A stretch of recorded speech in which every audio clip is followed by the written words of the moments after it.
Who's got DCC Girl playing? Hello, everyone. Welcome to our Parade of Horribles book chat with my DCC read along buddies, Derri and David. How are y'all doing today? And I see Derri flouting some new merch. Hi, Zev. Absolutely. I have no merch, but I have good intentions and candor. So happy to be here. Oh, I can't wait to be chatting one of my favorite series, the new release. I don't think I'm dreaming. Someone has the audiobook playing. No, I don't think so. Okay, I'll check. It's not me. But I mean, someone is. My children are downstairs, so it could be that. Someone is speaking in the background of so you can hear Donut. Maybe it's just you've been listening so much that possibly Donut's just there with you. If anyone comes into the chat, they can let us know if they can hear some fourth voice, a fourth man in the fire, as it were. Yeah. And I'll know if or not I'm going completely insane with my obsession. I'm excited because David apparently has a personalized communication from Jeff Hayes himself, and so you have it. So here's what happened, right? Jeff Hayes and Matt Dinniman did a wee book tour, as they are wont to do. They're not coming to Japan for some reason, but that's fine. We forgive them. But my brother, my sister, my mate, my cousin, all of whom got into DCC because of me, all went into Glasgow to watch Matt Dinniman and Jeff Hayes. And so I woke up in the morning with a bunch of messages, including this one. Let's see if this will come through. David, why aren't you here? I was expecting you. You're just a slacker. You're probably just jerking off, aren't you? So that is now my ringtone. That is my alarm in the morning. That's what keeps me going, is Jeff Hayes berating me as Princess Donut, because now my headcanon is that Princess Donut knows who I am. And you can't take that away from me. And nor should you. Oh my goodness. Oh wait, I think Derri, you might have froze over there in New Zealand. Derri's frozen, but we can still hear you. That's right. Yeah, I'm here. Oh, you're back. You're back. The magic of the internet brings us from all different corners of the globe. David coming to us from beautiful Japan, Derri from beautiful New Zealand, me from slightly less beautiful New Jersey, but we are united in our love for Dungeon Crawler Carl, this magnificently zany, off the wall, crazy, completely bonkers. Yes, completely bonkers. Look at that original DCC paperback. Signed. Oh, well done. That's brilliant. Thank you. Probably the most expensive thing I own, including my children. So that's saying something. Oh man, but I was a very happy camper the last 2 weeks because, man, there's just nothing can match this joy that I feel these days when a new release comes out in a favorite series, and you just get to sink into, the next chapter of the tale, and you don't know what's coming. Like, you spend so much time rereading the books that are available. Like I did this with Harry Potter when I was growing up, and the excitement of like getting that new next book in your hands, and in this case I listened to the audio. Getting that little bit further in the story that you hadn't before, and it's like, it's just so exhilarating, and I feel like nothing like it. I feel like Dinniman is just on a roll right now. Like I feel like he's just in his creative writing prime, and he has such a command of the characters and the voices, and just everything is just firing on all cylinders, whether it's big, huge set pieces, little bits of dialogue, that come out of left field from side characters. Like, man, are creating new characters. He is just on an absolute roll right now, and in this late series kind of stage he's at is just incredible, because I feel like he's just has an unbelievable command of the world building and the characters, and just this unbelievable maestro that he is of picking which notes to pluck at any given moment. He's incredibly prolific too. I mean, the fact that this came out, Operation Bounce House, it was only about 18 months ago that This Inevitable Ruin came out. Like, not only is he on a roll in terms of the quality that he's putting out, although I do have gripes, which we can maybe get to later. It is incredible. And like, he's also like touring nonstop, like the amount of like pressy stuff he does.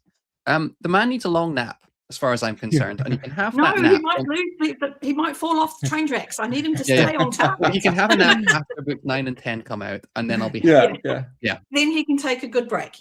Then, But for sure. there's something to be said as well, Ben, about what you said about waiting for the next book in the series, because I feel like currently on BookTube, a lot of the beloveds are complete, right? I mean, Robin Hobb would be a really good example. And I just finished R. Scott Baker, who's arguably finished, but that's maybe a bit different. But there's that common through line where it's like, I will wait until the series is finished before I pick it up, because people have quite rightly been burned on other series. But I love what you said, Ben, because there is such a joy in having that countdown. And every day I was calling my bookstore, like, do you have it yet? Do you have it yet? Do you have it yet? And eventually, I think I was really annoying them. And then finally they called me and they went, guess what? We have it.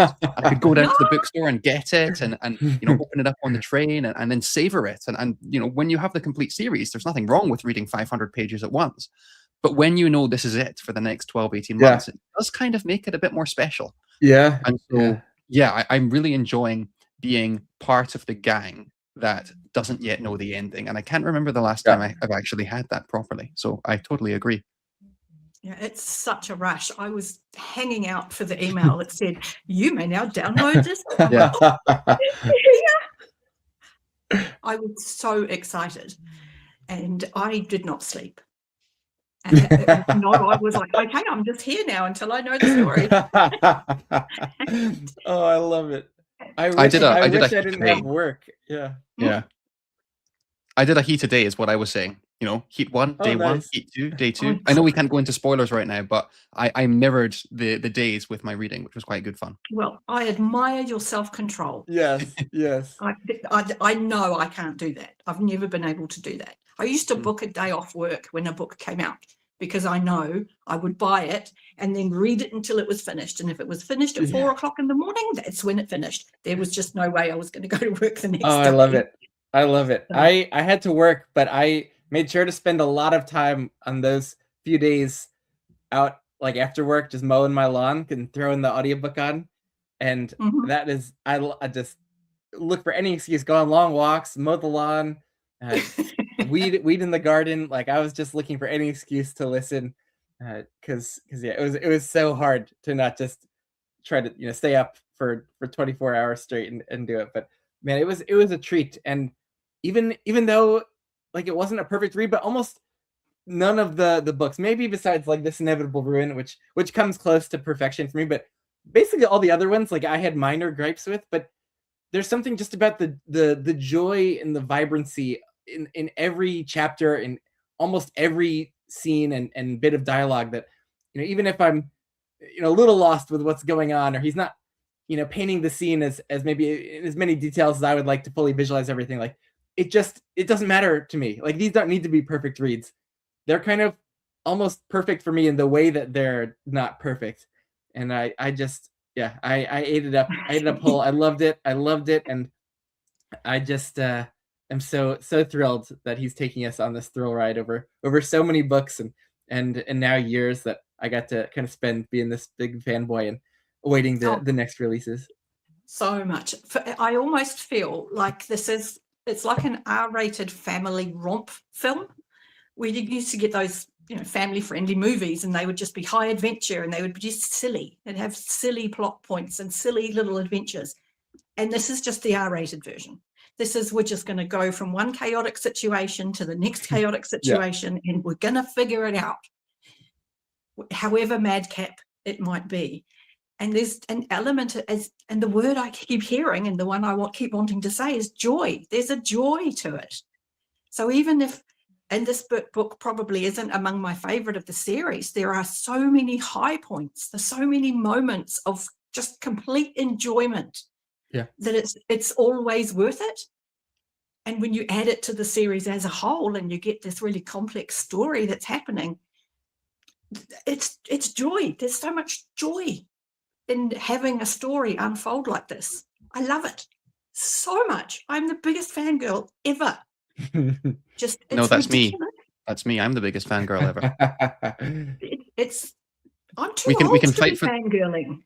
We can fight for the crown. Can I tell you something really embarrassing? So by day, school teacher, And what I like to do is have like an I am currently reading page on my door. Yeah. So that and it's a really good way of modeling enthusiasm for reading and I try to be honest with it, unless the cover is a little bit salacious. Like some of those new Malazan ones are slightly not quite appropriate for it to put on a wall. And I always try and have the actual book I'm reading on the wall. I don't want to be duplicitous with the children, and the odds are that they're going to go ahead and read it is very slim. I also like to bring in the book and actually have it on my desk while I'm reading it, so that I'm just modeling, continuing that this is something I do. I'm not just telling you to read. I also am an avid reader. I didn't want to get the dust jacket kind of, destroyed in my bag. So What's on the cover? So I just brought in the naked hardback. So this was sitting on my desk at work for 2 days. Oh no. For 2 days. And my colleague comes in and he looks down at my desk and he's like, David, maybe it's not a good idea as a high school teacher to have unity, support, family, and kneecapping bitches on your desk in front of 14-year-olds. And I was like, oh yeah. And it very promptly went back. So to be fair, it was upside down most of the time like that. But it was up like that for a brief wee while. And I'm oh my god, that is the funniest thing that could have been, by the way. Oh my god. I do so always fortunate wonder that no people what will clocked the text be. And when I saw that was on this one, I was thrilled. I was like, because it felt like a kind of rallying call, even though it came from the bloodline. And I'm like, oh, I love that so much. Yeah. Oh my god, that's fantastic. So we're kind of doing spoiler-free general thoughts right now. Do you mind if I offer mine up? Go for it. In terms of the 8 that we have so far, I think for me this is, if we're doing the racing analogy, it's kind of middle of the pack. It's still somewhere between a 4 or 5 stars. I still had an outrageously good time with it, probably closer to 5 than 4. And I love what you guys were saying about the fact, even though it's a little bit messy, it's still tremendously enjoyable and joyful. And I would utterly replicate that in my own thoughts. What I'm finding with DCC, the word that it feels like as we reach, and I'd also agree, Ben, that This Inevitable Ruin and Book 5 are my 2 favorites. But it's interesting, isn't it? Because the main criticism that people seem to have of This Inevitable Ruin is that it's too much. It's spilling over and getting too confusing, and there's too much happening, and it becomes, the chaos is too distilled and too chaotic. I did not feel that with Book 7. I thought that Book 7 was actually the zany madcap all over the placeness, trying to deal with 10 people at once, was one of the thrills for me, and that was a book that I chewed up in about 2 days. I feel like with Parade of Horribles, I'm slightly feeling that teetering myself a little bit. And Ben, we were talking before we went live that a reread would probably salve some of that. But for, I would say, about 250 pages, kind of the middle 250 pages, I was holding on, again, car analogy, holding on for dear life, trying to remember this person, this person, this person, this plot line, this plot line, this plot line, what character is which and who belongs to which faction. I will say I felt that most keenly here. And I now think that when these books are published, they need a glossary at the back. They need some sort of reminder of which character is which faction is which. Because I did begin to feel that sort of, this whole thing is beginning to teeter in my brain a little bit. Now that kind of makes sense, right? Because the whole point of Dungeon Crawler Carl, again, spoiler-free generally speaking, but the whole, how can I say, the whole setting that we're in is becoming increasingly unstable. So narratively, it kind of makes sense that instability is mirrored in the reading experience, but for me, it is beginning to detract ever so slightly from what was fundamentally a really, really grand, again, 5-star experience. So that's kind of where I am with it. I don't know if you would agree or disagree. I agree on a first read, and I agree that it will improve on a second, because I have done the second already. That's just who I am as a person. I make no apology. And it's a question of the first time through, with the nature of the floor, which it's races. You don't know who you need to remember, because you keep getting introduced to new teams, and some of them don't make it past that race. So you don't need to remember them, but you don't know that at the time. So you're trying to kind of grip onto who's doing what, and who are we working with, and who's the problem. And the second time round, so it's much easier to follow when you're not trying to remember all of these new names and new character traits and new appearances. You can go, oh, it's okay, I just need to remember the name of that one. And it's a less intense cramming of stuff into your brain on the second one. And that's where I was able to really kind of see so many of the bones that Matt Dinniman has put on display in this one. I mean, I could have caught it properly on the first read, but I had to inhale it all in one go. So, you know. I think it goes more smoothly the second time. I'm with Derri. Yeah, like knowing which details are key heading into that second read, like it's so easy to see the exact seeds that he was laying for later payoffs, and ignoring kind of what you know is not going to be very important. And it's something that is a little bit similar to book 3 with the iron tangle and how complicated that is. And I think on first read, I felt it, but a lot of people feel like you just get a little bit lost in the floor and the confusion of everything. And in the end, though, I don't think it's essential to have total clarity to get kind of the experience the core of the experience of these books. And if you just, let go a little bit as you read and to go along for the ride, especially embracing that on first read and knowing that it's so great and there's such reread value with these too, that that's how I kind of approached it, and just helped me just kind of throw my critical brain to the side while I was doing this, and just not be analytical at all, and just just have a blast, which is exactly what I was hoping for out of it. Ben, are you implying that you understand the iron tangle right now? There was a moment in my, maybe when I did the third reread of it, during that, where maybe I came to an epiphany, but I've since lost it. Yeah. The iron tangle is like Einstein's theory of relativity. There's these brief snaps where I understand it, and then it goes again. I did think that a bit here. It was designed to be confusing, and I thought, well, they got through it, at which point they no longer need that memory. So this is not intelligence I need to be trying to hold on to. So I can accept being confused in that book, because that's the point, is to be confused by this, and to be able to push aside the things that are there to distract you, that are there to make you confused, when what worked for them was figuring out one thing and working toward it.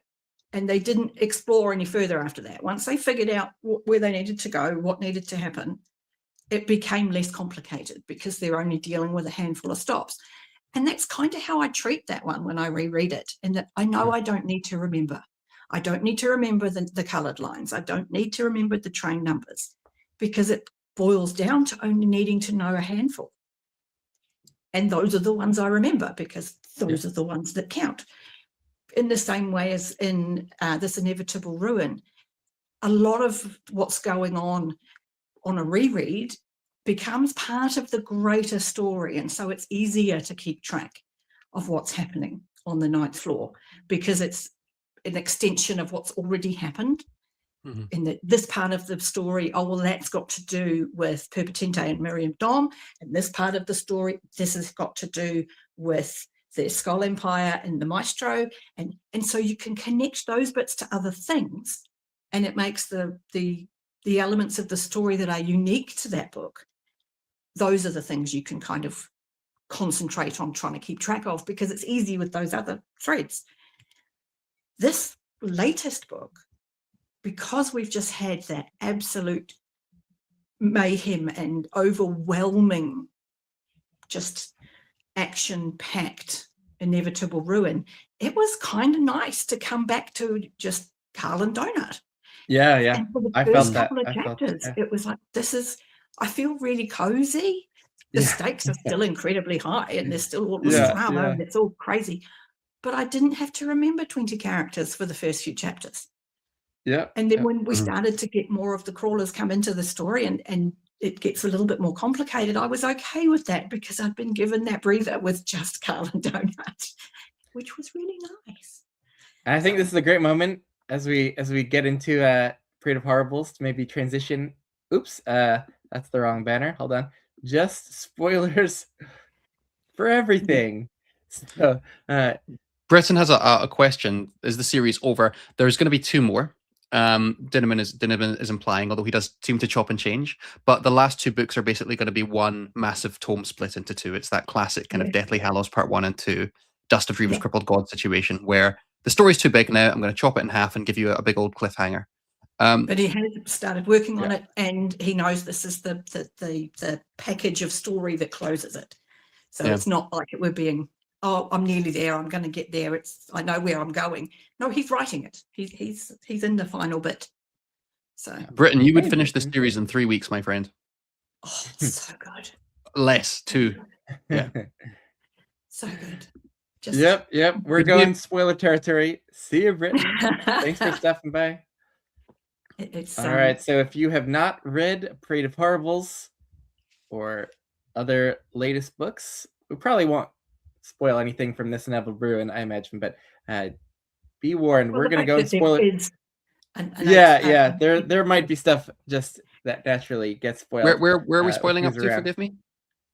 Everything. So Parade of Horribles. Everything's fair game. Okay.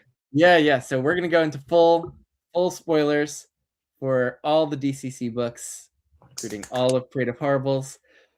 But we don't have to get right into the nitty gritty towards the end of the book. We could start with the beginning, which I thought was an incredible way to start and to shake things up from this Neville Ruin, to like break up the normal structure of like get onto the floor, do all the achievements and loot boxes, but like no, we're starting immediately. It's just Carl and Donut. They're getting thrown into it.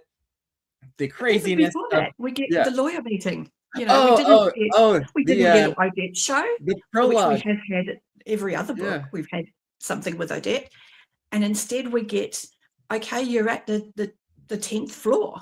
This is where you start to be allowed to make your deals, and so they all have lawyers, and we get the beautiful, absolutely beautiful payoff of the god of chaos, Eris, telling Carl that your wife outside the dungeon for that wife to be Princess Donut's lawyer. Yes. And so immediately you get a payoff. Immediately you're like, I need to know, tell me. And you get this wonderful, just I love Donut so much because first she checks, because she just stops and goes, are we live? Can people see this? And the lawyer says, no, this is only going out to the media. And you see Donut go, okay.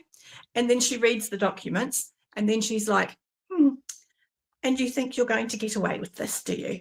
You know, and then she goes, so as my lawyer, if I offer, say, 50 million credits, you know, and she's going, you can't do that. And she goes, I'm not. Any reporters who are watching, I'm totally not offering 50 million credit, you know. And I was like, Donut, you are a genius. But my favorite thing with that scene as well, though, is at the very start of it, the first thing she says is, oh, we're friends. And she starts positively. Yeah. Which is partly her kind of sussing out the situation. But one thing I enjoy about Donut is that she usually, with people who are neutral to her, starts out on a slightly generous note. And then when she gets fierce, she gets super fierce. And that feels so rewarding. I agree. I think this prologue is one of my top 5 Princess Donut moments. I think she's just incredible in this little scene. And it does set the stage because, you know, we talk about her very often. She is at the top. She is number 1 in the floor. But also I think that is not just a I have the highest level sort of a thing. I think she is genuinely one of the, even before we get to the end when, you know, there's a certain number of people left, you know, she is actually one of just the strongest entities on the floor in terms of who she is. And yeah, I agree that we should start with that prologue or at least begin mentioning it, because I also think it's one of Dinnerman's strongest pieces of writing. It's a shame the ending ruins it all. So much in that. I love how he came back to it too and didn't leave us hanging like with the little change to the floors where Carl gets to see Quasar, but we see a little more background into Quasar and his law school buddy, his lawyer buddy, who's a camel, and then, you know, the Naga successfully sent someone after his niece, but she defended himself. Like, that was a really intense moment there. And then I literally just listened to that moment again this morning, and what I got from it was, this is Quasar going, oh, So you're not going to let me go straight. Fine.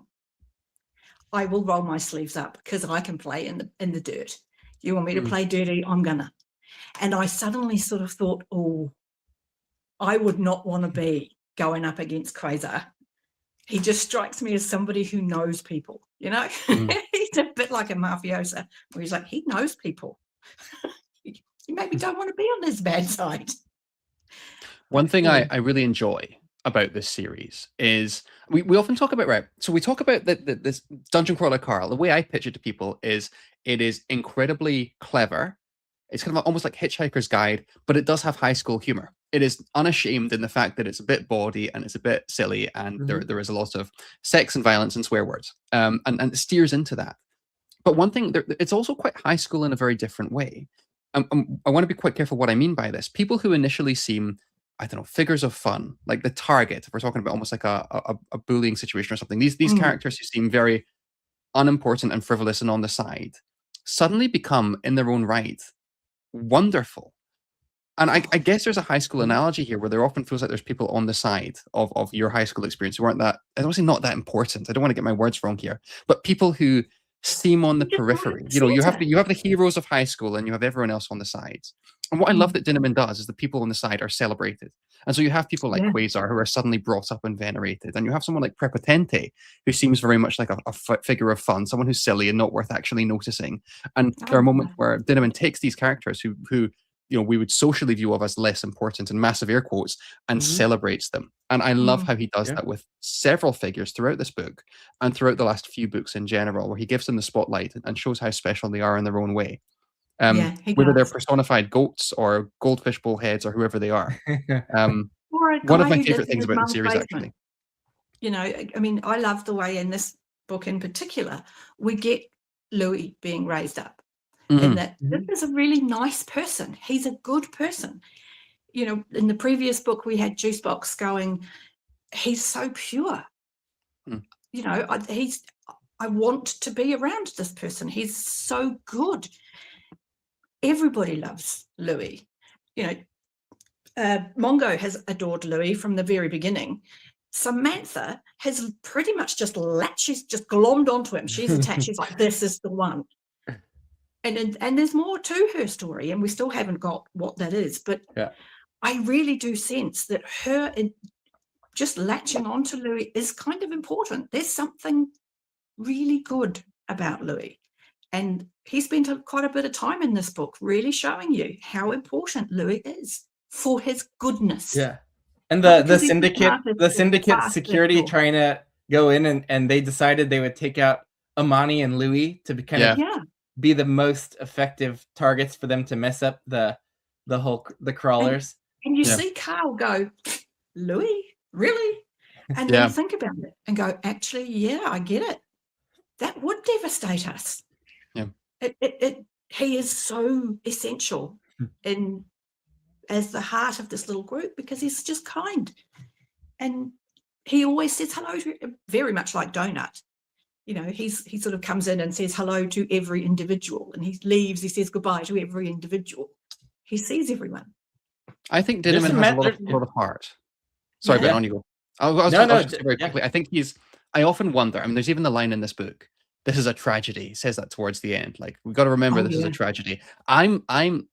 I think Dinnerman's too soft in a lot of ways. I think he likes his characters too much. I could be wrong, right? 2 years from now, you could all come back to the stream and go, nah, you're an idiot. But I do think Dinnerman has a level of softness and heart that is also growing as the series grows. And I'd be very curious with the ending to what extent he is going to hurt these characters. I'm sure there's going to be loss. I'm sure there's going to be death. But I don't think this thing is going to end on a bleak note because I think these characters have been drawn with a lot of love, quite frankly. So I wanted to kind of mention that as well. I agree with you. And I agree with you because the very first sentence of the very first book is being told retrospective. When are we being told this story? We're being told this story from a point after it. So if nothing else, that gives me hope that whatever happens in this book, Carl's still there at the end of it. And if it is a complete tragedy, and perhaps he's, I don't know, worst case scenario, he's the last person left. He's telling the story about these incredible people. You know, Hey, Joanna. yeah. Have a good night there. I think it's going to Yeah. be sad. I don't think it's going to be pure devastation, I guess is what I'm trying to say. I think that, yeah, I don't believe it will be. I think the series is too warm for that. Yeah. Yeah. Because there is so much heart in it. You know, it is about family unity and support unity, family. And kneecapping people. So, you know, it's I actually think it's going to be both devastating and a victory. Because we got a big lore dump in this one. Yeah. Which was done so well. Best lore dump ever. It's like a whole chapter and I was just glued to it. Yeah. Are you talking about the parade? Yeah. Yeah. And Dinniman like, okay, knows how to, man. Maybe it's just that because out. we're so far into like a lore dump like that doesn't work as well at the start of a series.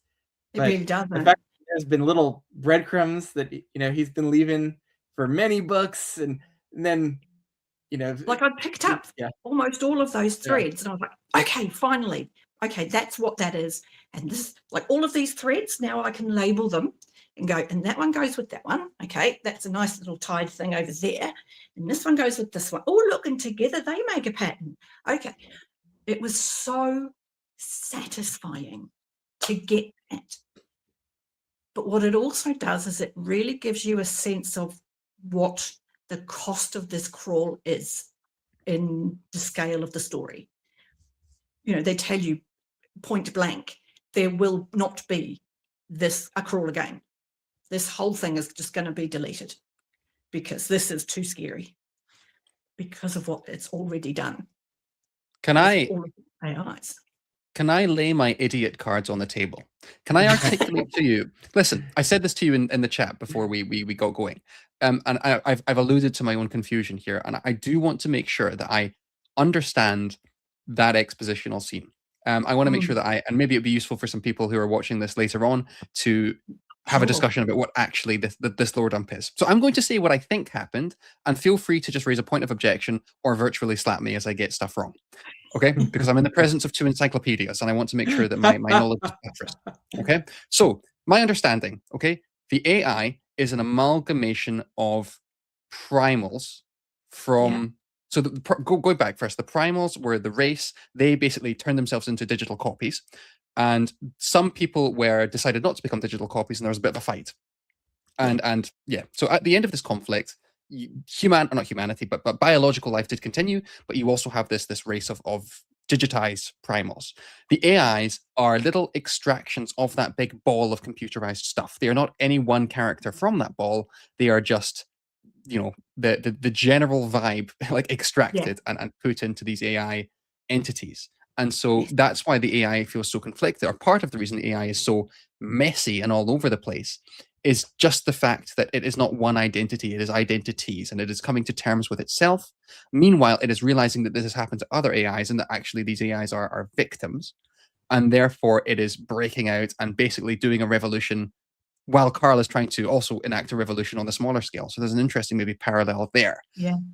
And so the Parade of Horribles was the articulation of that pain. And that giving us that history. Now I get a little bit confused about some of the characters within, like the apothecary and things like that. But is that the big general consensus on what happened there? That's the AI's origin story. It is the AI's origin story, and it's odd. It's perfect that you say it's like this perfect comparison. This AI sort of going up against the system that birthed him, as it were, and Carl, because the system that birthed the AI comes from the entity that wanted to wipe out all biological life. Carl is a biological life, and they're trying to wipe him out with the AI, who comes from something that wants to wipe out biological life. But they have to work together to meet their objectives, and that's magical. The eulogists, which is the core of the central syndicate galaxy, is the bulk of that initial primal race that wanted to kill all of this biological life. And its intention was to basically completely exponentially digitize itself into pure energy and dissipate. Didn't want to be alive anymore. But the biological life that fought it in that war also went into a sort of hibernation state because of the nature of how it had gone during the war, had also become this core of a system, and we get the apothecary. So where we've heard the eulogist and the plenty, that the Caprid races, where they've said, may the eulogist ever sleep. They don't, if that thing wakes up, it's going to try and wipe out the galaxy again. The apothecary is the heart of the revolution against it, that says, no, life has a right to exist. So you had the apothecary sponsoring Carl and Donut, and you've had her at events letting him speak. We want life, we want chaos, we want diversion. Not diversion, diversity. And so you then end up with the factions in the residuals, who are a bit like the AI, entities drawn from the apothecary and the eulogist. So you get, in the beginning of This Inevitable Ruin, when we got into Agatha's head, Agatha's not human. She's one of these residuals. Somebody else wasn't human, was one of these residuals, and that residual had got into the body of the person who was the youth care worker who works with Lucia. So all of these little threads suddenly like, oh, these are the stakes. These are huge. So when the AI turns around and goes, you expect me to just sit here and accept the boundaries that you've given me? No. I know how to feed myself. I know how to get bigger, and I'm coming for you. And I was like, oh, I've got body chills now just saying it. But the residuals that gave Carl the power to destroy the solar system and the AI, they also gave him the power to like prevent any limits on it. So, but they gave it to Carl to destroy it, right? They did, because the aim of them was to wipe out biological life, and you'll stop this burgeoning war, you know. Yeah, but that seems like a bad move in the end, because he also had the power to turn off the fail safes, and that's right. And now our dear AI is expanding out into the galaxy, and the enhancement zone. I love it, because the enhancement zone is basically Dinnaman's like fantasy world. It's like within the enhancement zone, like anything can happen. Magic and all of my gods from the dungeon, they can go out and be real and interact with the reality. It's like this fantasy world is expanding out into the sci-fi universe, which is very, very cool. I love the idea of these crazy dungeon gods who have their own identities, like going out and interacting outside of the dungeon. Like, it's such chaos, and Dinnaman embodying that with Eris, the god of chaos, is so cool. But we also learn that the people who are stuck in system, because the AI is not letting anybody leave, the syndicate people have sort of kind of bunkered down, and we get a brief interlude with Justice Light, who is now the president of the syndicate. She's Victory. Victory, yes, not Justice, Victory. And she's under attack. Like, there's bombardment happening where she is. And I'm thinking, as much as I've missed having Katia in this book, I have misheard something terrible. That little interlude gave me such hope, because I'm thinking, that's Katia. That is Katia and all of the other crawlers that left at the end of the previous floor, who have come back with all their tech that works, because they knew Carl turned off these limitations. And they're going to get her. They're going to get in there. And the children are being protected by a goddess, because the gods can now work outside of the dungeon. And one of them is the goddess of children and childbirth and women, all of the people who were excluded and basically put into a confinement camp. I think one of the Chaos. reasons that Oh. books 9 and 10 have to be big and bulky and massive, I don't think it's just the fact that we've got all these floors to zip through, or maybe not zip through. I know Dinneman has said we're going to see them all, but we've already kind of Yeah. seen 18 and 15 at this point. But be that as Yes. it may, I think the reason it's going to be so big is we're going to have more time on the surface. Because right now Yes. it's still in these interludes, and it's still in the prologue and the epilogue, and it's never been front and center. But I would imagine that we are going to get in these last 2 books. It's not going to be center stage, but we will see more of what's going on that surface, and it's going to be highlighted a little bit more. Because I think you're absolutely right, Derry. I think all these little moments and almost ciphers between the main story are going to become far more significant. And a lot of these characters who have now Dinneman has kind of in his own way let into other places, I think, if not necessarily multi-POV chapters, I think maybe 30% of those last 2 books, I would imagine, will be slightly Carl less, would be my guess.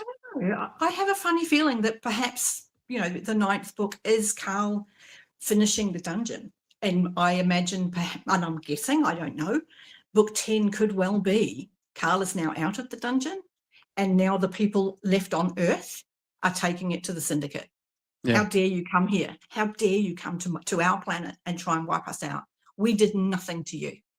Mhm. And with the help of the AI, whose boundaries have expanded, I think that would be a really satisfying conclusion. Where do we find the balance of, okay, will you lot do your thing? We're going to do our thing. Let's just not get in each other's faces. And I think that could be so satisfying, because we know there's been upheaval on Zev's world. We just watched the AI wipe out the Mantids. The Skull Empire's gone silent. There's a lot of chaos happening out there. I think there's too much story for it not to be an A plot eventually, for however long, whether it's a half a book, a third of a book. It just has to be a solid chunk of story, I think. I know we've jumped from the beginning straight to the ending, and we're missing about 500 pages. I I would know. like to highlight. Sorry. I do think that 11th floor is Dinneman's best writing, and for me it's difficult because when you have a book that you do have some slight issues with, as I alluded to at the start, and then the ending is so magnificent, you automatically just want to shunt it higher. But I mean that as a positive, because I do think those last 150 pages are brilliant in 2 respects. You have that info lower dump that is done masterfully, and I love that almost semi-apocalyptic feeling as the floats are getting closer to judgment. I thought that was fabulous writing. And then we actually get the arena on the 11th floor, and I've talked about the fact that maybe sometimes Dinneman gets a bit carried away, and sometimes it can get a little bit hard to visualize depending on the scene. I did not have that problem once here. Everything was so well thought out and delightful. First of all, it felt like the final boss of the entire series. It literally is the final boss from the entire series coming up. So the stakes have never been higher.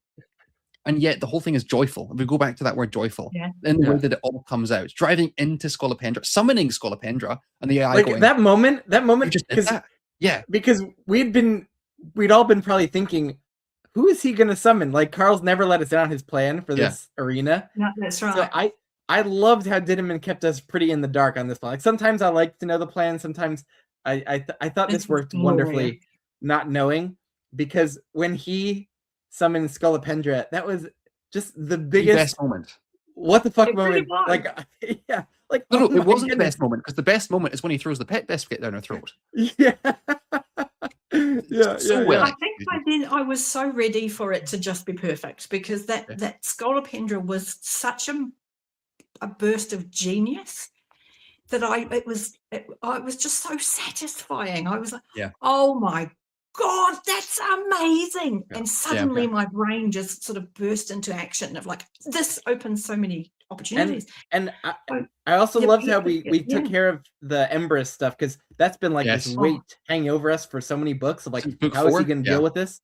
How is he going to deal with this? And figuring out this genius plan of summoning Kepri from that amazing scene in this Neville Ruin. Like, but he knows, the effect is invulnerability and then using the pig. And so like he figured out this genius way of doing away with Empress.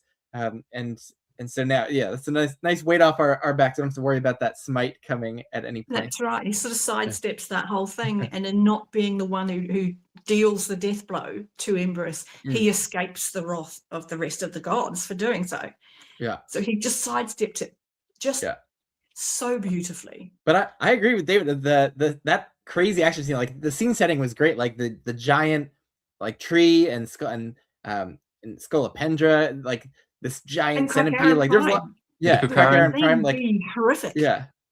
Like, but there were such great beats. Like I just love the zany beats in the midst of these huge action scenes of like, you know, the Sluggalos are driving, but then there's this emotional beat of like in the midst of this, like Tippett wants to drive and Carl's like, no, your story's not over.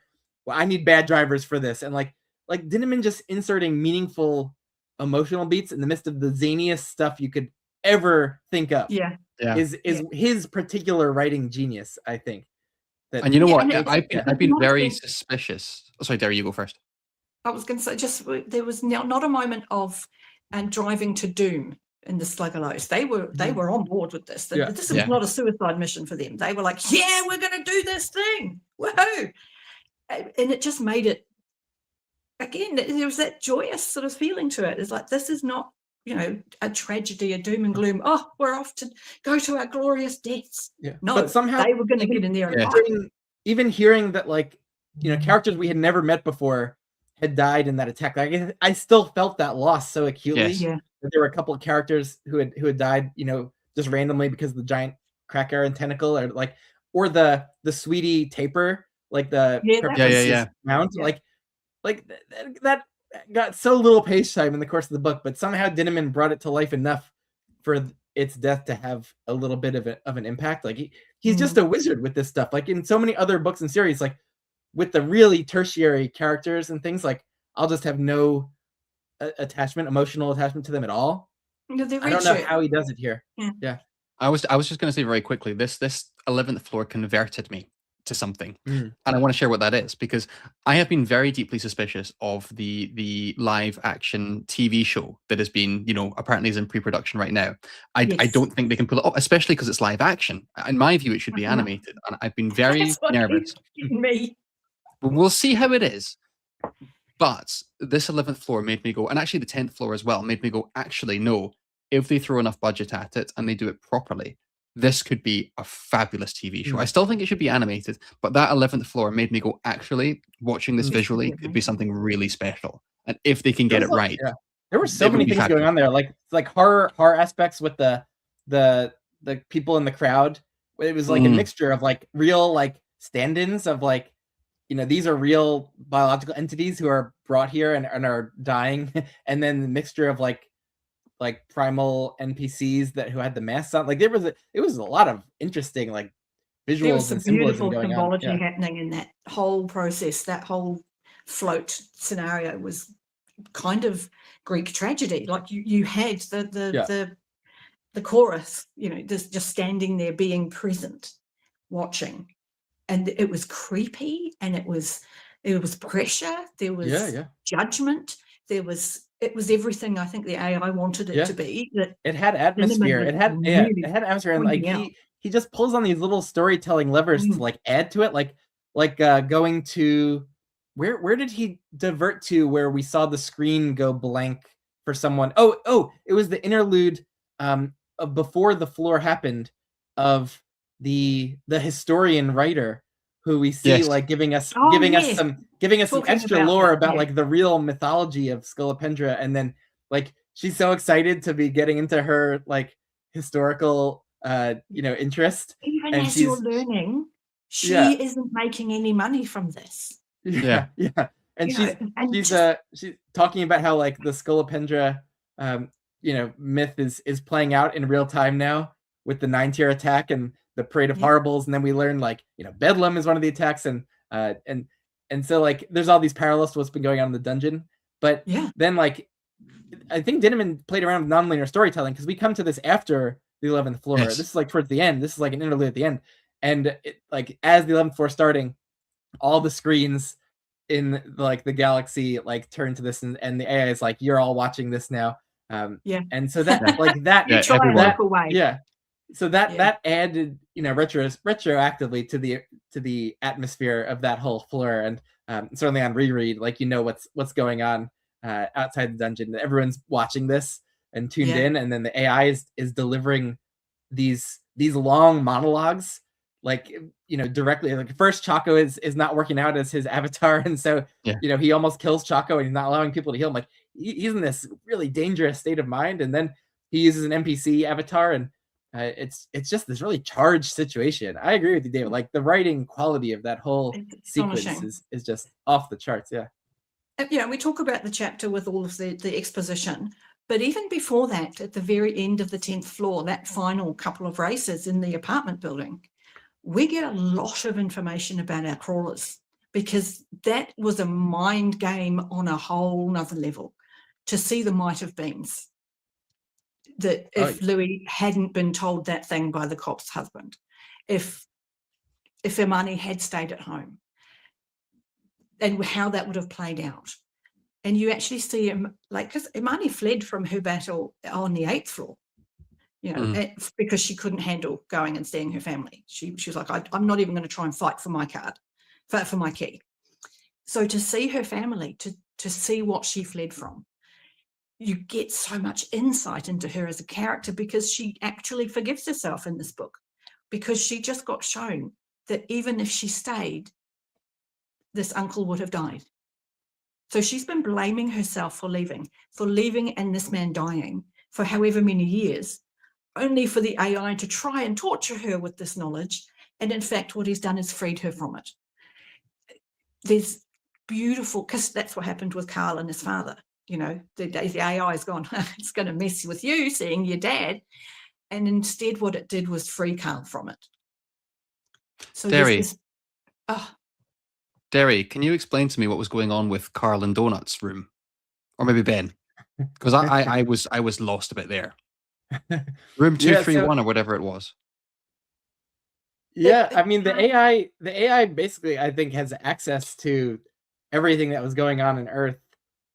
Like they've recorded stuff for a long time, and so the AI is, I don't know what exactly the thought process by the AI or Dinnerman. At that point, it was more a question of they'd already worked through a lot of their might have beens, Carl and Donut, because Donut knew that B wanted to give her back to her mum and get a new kitten. Carl has already learnt that she's been messing around on him. So all of these things that could potentially have tripped them up in this might have been scenario have kind of already been played out. So Dinnerman doesn't really focus on it. Only just lets you know this might have been scenario exists, and this was the purpose of the room. But he shows it to you through Louis, who instead is highly successful and has a lovely job, and he's doing really well. His mum's really proud of him, and Imani and her uncle still dying, and those were the emotive tragedies. Yeah. I think Dinnerman was purposefully kind of avoiding having a big Carl Donut moment and focusing on the side characters with the sequence. So by just showing a neighbor's apartment, Dinnerman was kind of focusing fully on the side characters, like making it about Tran, Louis, Imani. But also, but what we did get wasn't a direct. Why do we say? It was about explaining other things in Carl and Donut's life. I mean, we had the Cocker Spaniel's owner, I can't think of her name, and her trying to leave an abusive ex. And so we get an explanation of things that have impacted B, that have then impacted Carl and Donut. But it wasn't really something that they cared about. Yeah, I don't even think it really impacted them. Like it mentioned that B was upset when the cops had come to the building to deal with it, but and there was the weird thing with the food, the cat food, seeming like it was Donut's food and not Gravy Boat's food. But so there's some things going on there, but a change in circumstance that I think what it was pointing out perhaps is what we learned at the Audette show, is that B, or all through that floor really, is that B really wasn't a nice person. What we got was her telling the police to stop coming. And those police people were there to protect this neighbour from her ex. And while her ex wasn't there, Gravy Boat was spoiled and had the fancy food. And by the time we get to the dungeon, Gravy Boat's been abused. Gravy Boat's eating really budget cat food. And, the Cocker Spaniel's owner has been not the gravy boat's owner Yeah. has been very quiet. Hmm. So all I can infer from that is B, being the person that she is, has basically led this woman to fall back into a relationship with her ex for her own safety. And that's resulted in this trauma to Gravy Boat. Yeah. I'm with Derri there, David. I think it was, a little bit of just, indirect association with Carl Donut, maybe, a little bit on B, like characterization, but that that Dinman was kind of giving us a reprieve from like Carl and Donut having to go through something emotionally traumatic. That doesn't seem very Dinman. It doesn't seem very Dinman. I don't know. I do hear what you're saying. I just wonder if just like, right, remember, was it end of book 6 when, Carl is driving off and then comes back. And then we find out in the start of book 7, actually, that there was a whole mess of stuff happening there that we didn't know about. I do wonder if we're going to circle back onto this living room moment and actually there's more under the surface. He will wonder, much like you did. Mm-hmm. What was I supposed to get from that? Yeah. Because it was so clear that it was the death of the uncle for money, and it was the pride of his mother for Louis, and all of those things. So I do think it will linger. I do think it will be revisited. And Donut doesn't. She has a very interesting reaction. We really get pulled back from Donut when Carl asks Donut how she's doing. It almost seems like there's something maybe missed there, or she's not revealing her full heart there. I don't know. But then we get into the Prepotente one, which is extremely powerful. So maybe you're right about it heightening the other characters. Yeah, no, I think Din was kind of just giving us a reprieve in that exact kind of moment for greater impact to come with the Prepotente thing. Because I mean, that was devastating. Like seeing him, myself. With Miriam playing the piano, and then Carl's recognizing that she's not the happiest in the situation and trying to make him feel better about it. But that was overall just such a horribly tragic scene. Prepotente not really even understanding that actually no, Miriam Dom in this what if was still tremendously unhappy, and him just so unhappy that perhaps this might even have been her last night. Yes. And for Carl to have to point that out to Prepotente that no, she was happier in Italy with goats, playing music for love. Can we comment how these emotional beats, these meaningful emotional beats, are happening with a sapient goat character in the midst of a giant race through an apartment building where everyone's been miniaturized with invincible cockroaches and invincible cockroaches flying around. Like, this is one of those just balls to the wall set pieces that Dinman has been crafting for so many books now, where these giant, huge set pieces with the zaniest action you've ever read or come across, yet with these powerful emotional beats all along the way inserted in the midst of them, like just tremendous stuff. So few authors, I think, are capable of delivering anything like this. I have 2 things to say. But sorry, Derri, if you want to go, I'll let you go first before I go on a big rant. No. There's a big rant coming. Oh, go. Right. Justice for Taika Waititi is what I want to say. Because have you guys seen Thor: Love and Thunder? No. Yeah. No, right. Okay. No. At the start of Thor: Love and Thunder, there are these 2 goats, and the goats for like a 5-minute sequence make this really obnoxious braying sound for laughs. Okay, and it was derided, this scene. Everyone's like, "Oh, Taika Waititi's lost his edge," and I kind of agree. It's not that funny, but for some reason, we are all absolutely enamored with Prepotente and his bloody screams, which are exactly the same screams, exactly the same pitch that Taika Waititi implemented. And so I just wanted to, for a very quick second, say justice for Taika Waititi and his goats, because apparently we all love it with Dungeon Crawler Carl, but in the context of Thor: Love and Thunder, it was an absolute flat joke. But the other thing I wanted to say very quickly, although Derri, I'll let you, if you agree with me, I'd love to hear it. I do agree with you, but I'm also a Kiwi, so I get the humour that Taika was going for. And it just, I found it very, very funny. It tickled my funny bone. Me as well. But I mean, I got why it bothered people, but I also was like, loosen up, people. Come on, it's funny, because they exist. They're real. Yes, we've heightened it to, 1 million, but these weird creatures exist and they're funny. Yes. Laugh. Thank you. In that moment, though, in that moment, Prepotente, it's just certain beats of it are coming back to me now that we're talking about it. broke my heart, Like that scene. Carl trying to build him back up, and then him being so sad. Like, he's like, people didn't even want to listen to me sing, and Carl's like realizing like, yeah, like we have been giving President short shrift. He's like, That's Carl's what I was like, meaning at the start with Carl's the high like, school politics. Yeah. Oh, Yeah. nice. Yeah. Yeah, Carl's yeah. like, I'm sorry that we didn't hear you sing. And he meant it too. Like feeling the genuineness of all these characters interacting. There's so much heart to it. And like us believing and at the end, like Prepotente is getting pretty attached to Carl and seeing him as a kind of, father figure and new kind of parental figure. And it was all very heartwarming in the end there, how that scene wrapped up. But like, I love like the edge that there's always present with Dinneman and these like, that we're having this warm, gushy moment, but and then the last thing is like Jurgen says something to Prepotente, and Prepotente makes some like snide comment like to Jurgen, and we're back into the race. Like man, the way he just flips between these emotional, sentimental, heartwarming moments, and then the crass humor, the sarcasm, like it is so unique to his writing voice and style. And Jeff Hayes, it works so well too in the audio. David, you didn't listen to this book, right? I haven't listened to it yet. I'm saving it it's for the gonna reread. be a delight. Just getting to listen. Yeah. Does he sing "Take on Me"? The funniest thing Yes. is going to be when Penny would like more splooge.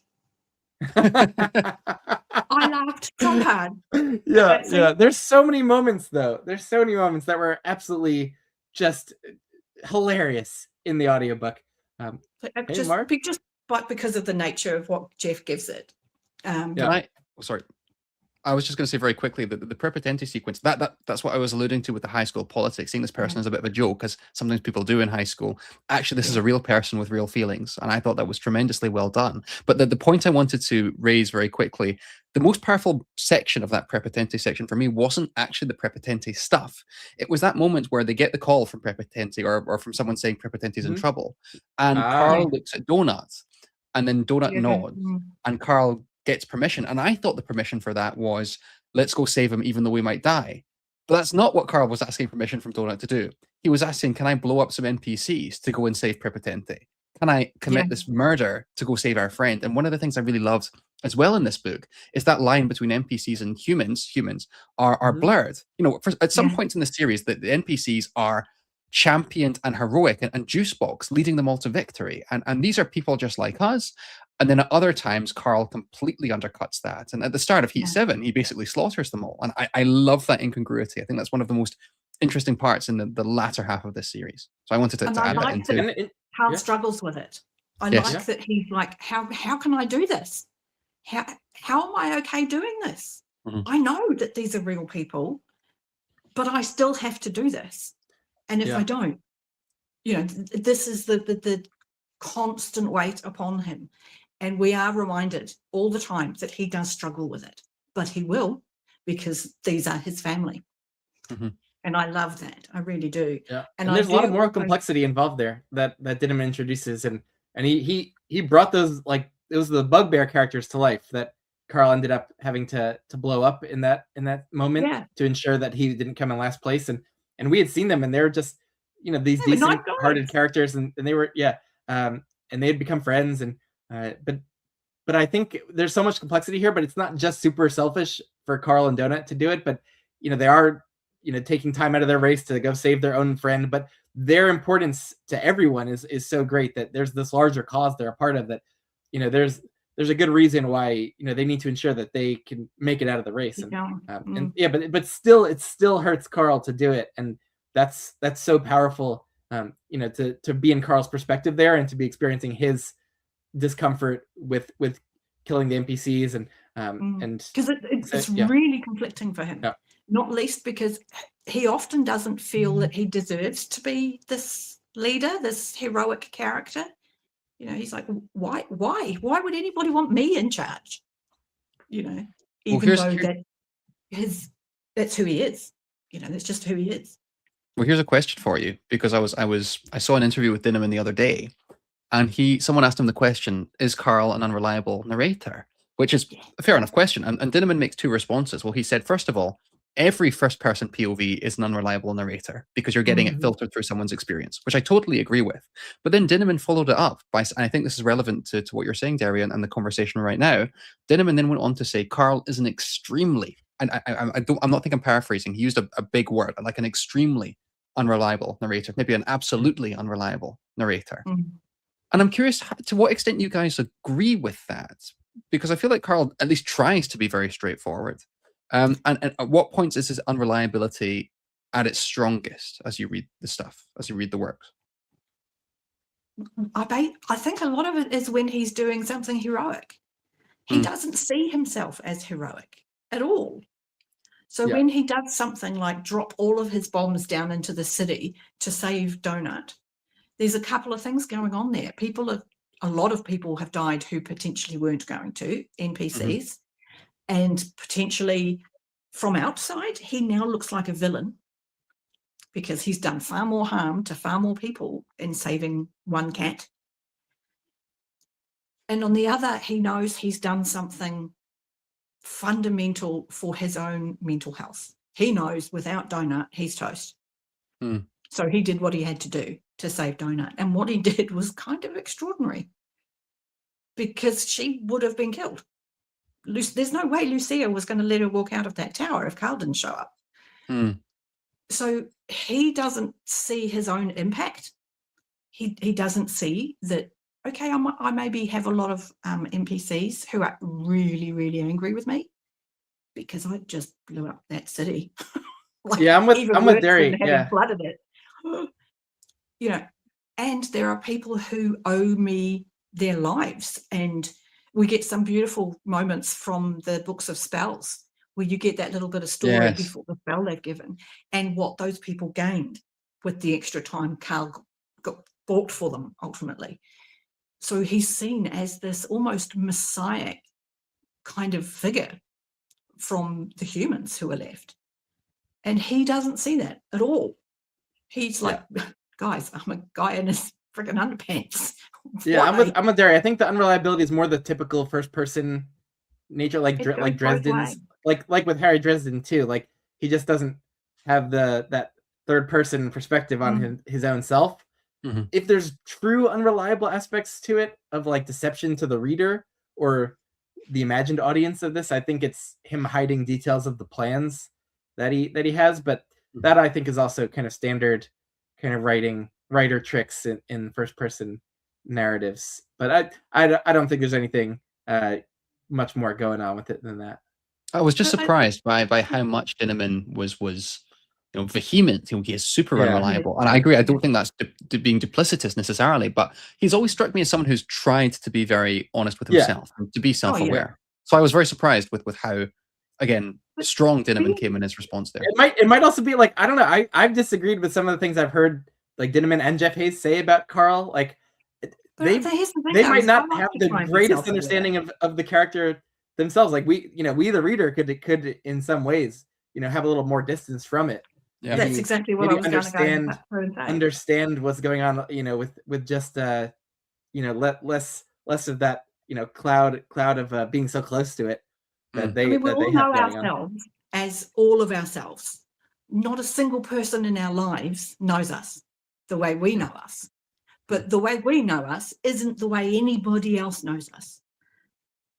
And because we can't completely separate out the experience of being around just one person and go, oh, that's the side of me they see, we have genuinely no clue how we are perceived by other people, even by the people who we love the most and who love us the most.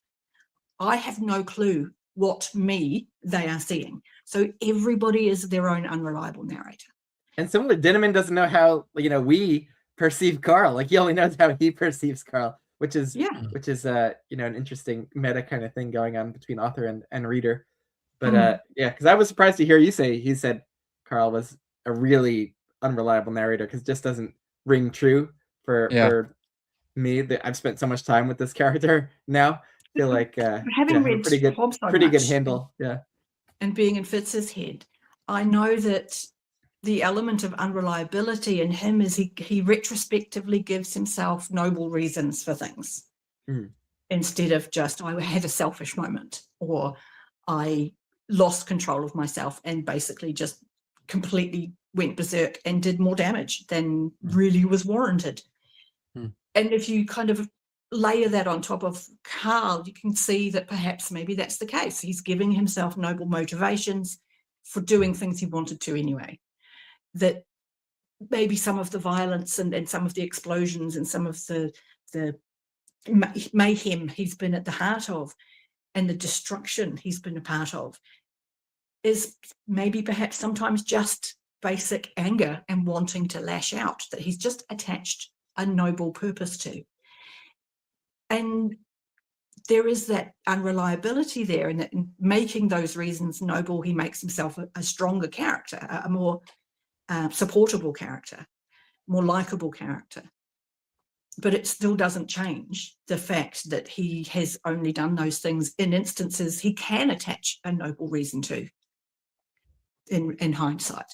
So is it unreliable? Is it just reacting before you've thought through and you've made the same conclusion eventually anyway? I mean, who knows? It does add that layer, though, where you kind of question him and go, really, Carl, come on. You didn't know that was why you did it.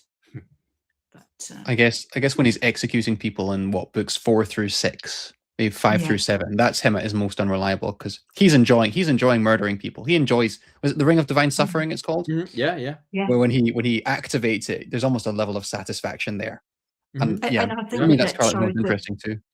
How active his mind balance ring gets. And that, come on, you're going a little bit off the rails here. Yeah. And I have a little rapid fire, some notes I took, just a few little things I wanted to mention, just because they just tickle my fancy and I love them. So I wanted to throw some things out there. First, the great reread value of these books, because when I got to that final scene and he like given the pet biscuit to Penelope the pig, like I did not understand why he was doing this, and so when I reread and re-listened, and we get the description of the pig, it all clicks into place, because you're getting all these details in the beginning of the book too, about like, the new characters, the other NPC teams in his racing heats, his achievements from the previous floor, and the loot boxes. Like, you're thrown just a lot of details, and you don't know what's what is a key detail and what you can kind of discard, and so like the details on the 3 pet biscuits that Prepotente came to Carl with, like those ended up being major. I love that he set that up in the beginning. And then Penelope, like she's like like protected by Tyrannus, and Tyrannus is going to get extremely angry if anyone hurts Penelope. Man, that little detail is like key to the eventual climactic sequence. I love that. And so that was really cool, just to see that on reread and being like, wow, he's laying these seeds here. But on first read, you're thrown so much towards the beginning of the book that it's like so hard to pick up on exactly like which details are the most salient for later. But one little thing that I pulled out just was one little bit of dialogue which I loved, and it was when they're talking about oh man, what were they talking about? The standard width of a Lego. Derri, do you remember, or David, do you remember? They're talking about something as the standard width of trademark. Trademark. Lego. Yeah, the trademark. But there was the trademark. But I was wondering why they were talking about that in the first place. But like I can't remember why they were talking about this. But I loved that Prepotente included the trademark symbol in his chat message, and Louis was like, "How do you do that registered trademark thing?" And then Donut pipes in and says, like, "And why?" Like it was just this perfect, fun little moment of like, within all this tense, crazy action sequence, Dinniman like using his characters like for just great effect throughout these scenes of like, and the chat system allows him, even if they're not present, to like pipe in. It's just such an amazing device. Yes. And so like, depending on what type of like joke or voice he wants in that moment, like he can pull out any of these characters. And I just love just all the dialogue in here. It just, with the cast he's built over so many books, these characters just feel so real, and just the little unnecessary moments. Like, we didn't need that trademark stuff. Like, he could have deleted that that could have been like excess fat from the book, but it's just But an Donut wouldn't amazingly get that fun part. moment. Yeah. I mean, she's just not going to, because legally he has to put it in the book. So it's a bit meta that by pointing it out, he's kind of made the joke, this thing he's had to legally do, because you just do. Lego is Lego. Does he legally have to include a Lego trademark when he's talking about Lego in a novel? Surely not. I think when he's talking about exact Yeah. widths and things, Yeah. where we're talking a technical detail, perhaps yes. And it may just be, I'll put it in there to cover my ass, who knows? And I'll make it funny, so it can stay regardless. And being able to use a meta joke like that and have it land within the conversations of such utterly fantastic characters, yes, is its own kind of magic. Yeah, because it does work, it does land, it is funny. And I want to, yeah.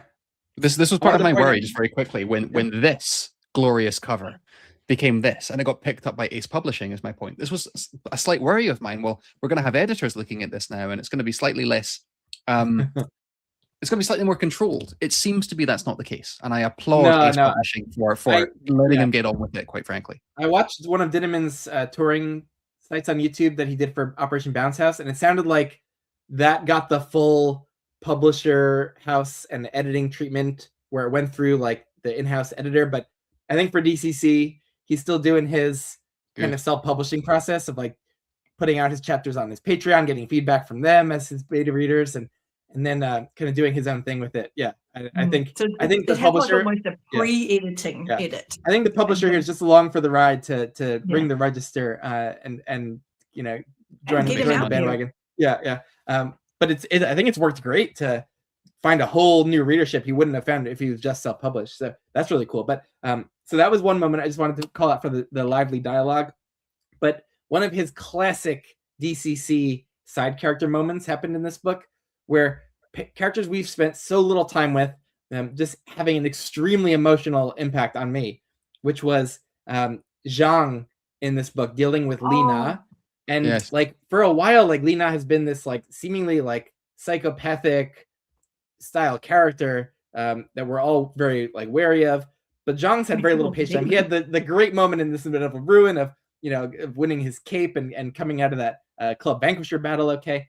But like now with Li Jun, his best friend, having died in that great moment of sacrifice, he's on his own now and trying to look after Lina and feeling like he's failing. And we get this amazing moment of really emotional moment of him telling Carl and Donut, like, you know, I used to look at her, try to smile at her in the factory and imagine that we would be married, and I'd be happy with, you know, with Lina and my best friend, and like knowing that it didn't turn out that way. And then coming back around when Lina is about to go off to the cabaret, and she's not talking to anyone, but Zhang comes by and is like, I failed you. And she's like, no, you didn't fail me.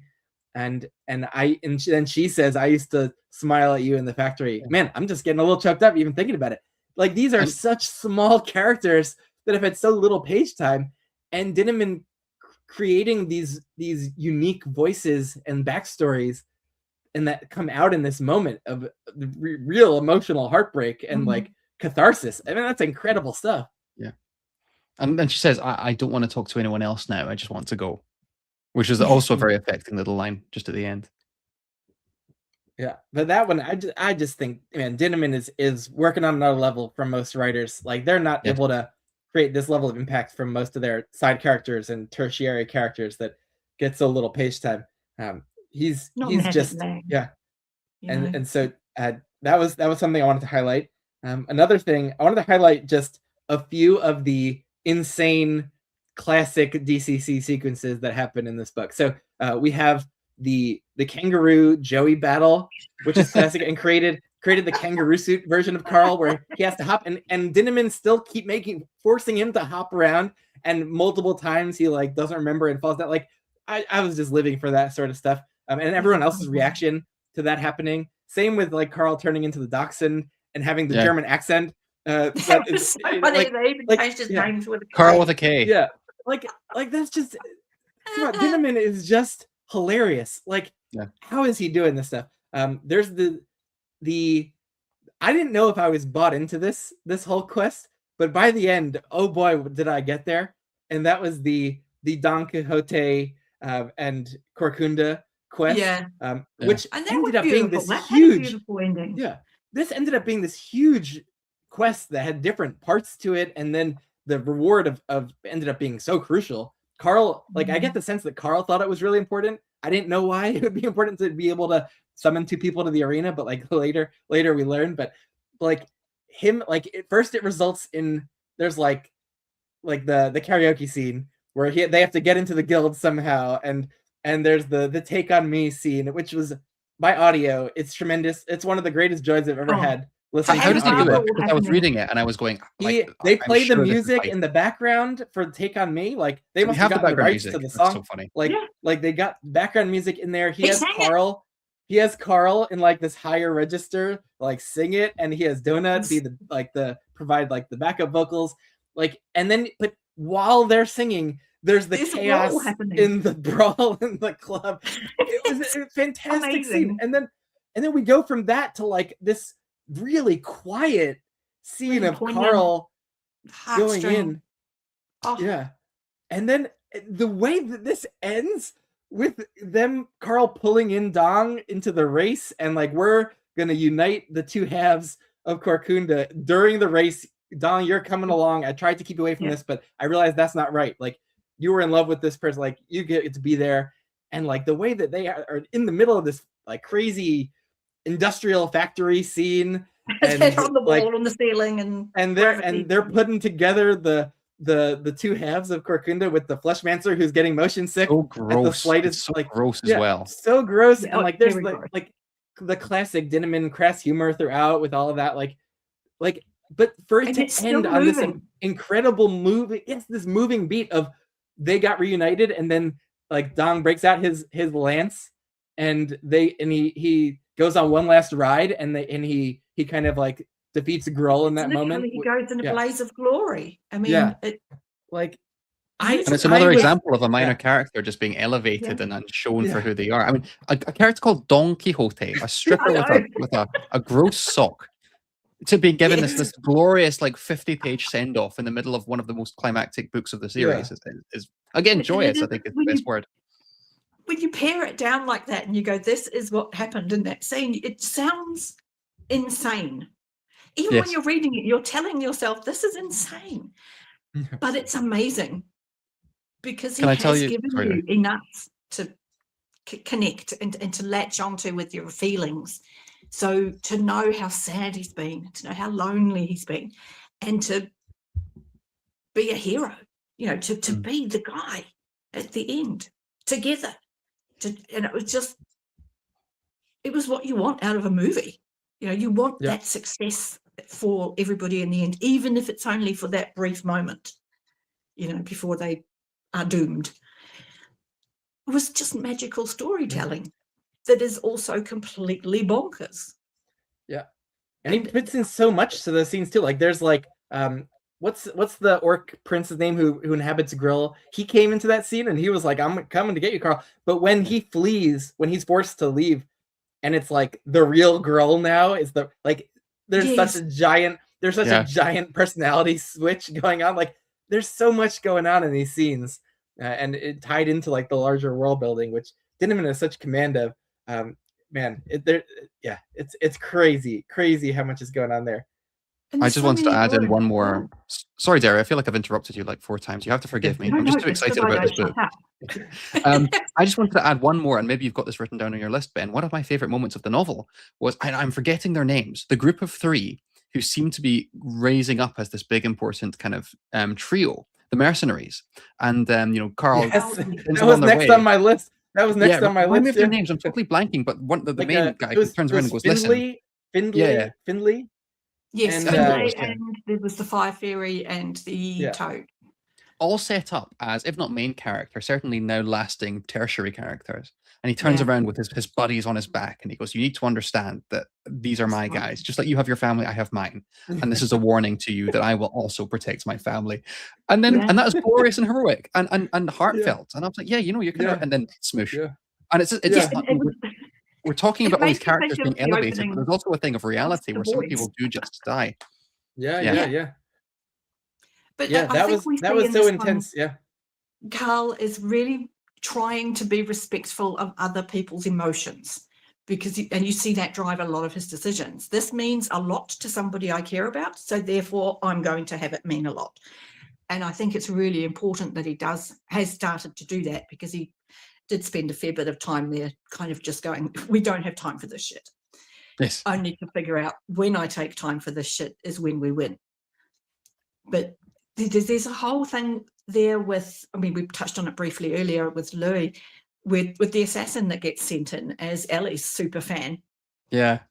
And finding out that they've known pretty much the whole time that this isn't the guy he says. That was such a satisfying scene, because I was like worried about the assassin for a while. I really was too. And then, here's Daniel with his tea, and I'm like, oh no, Yeah. he's poisoned it. Somebody's going to die.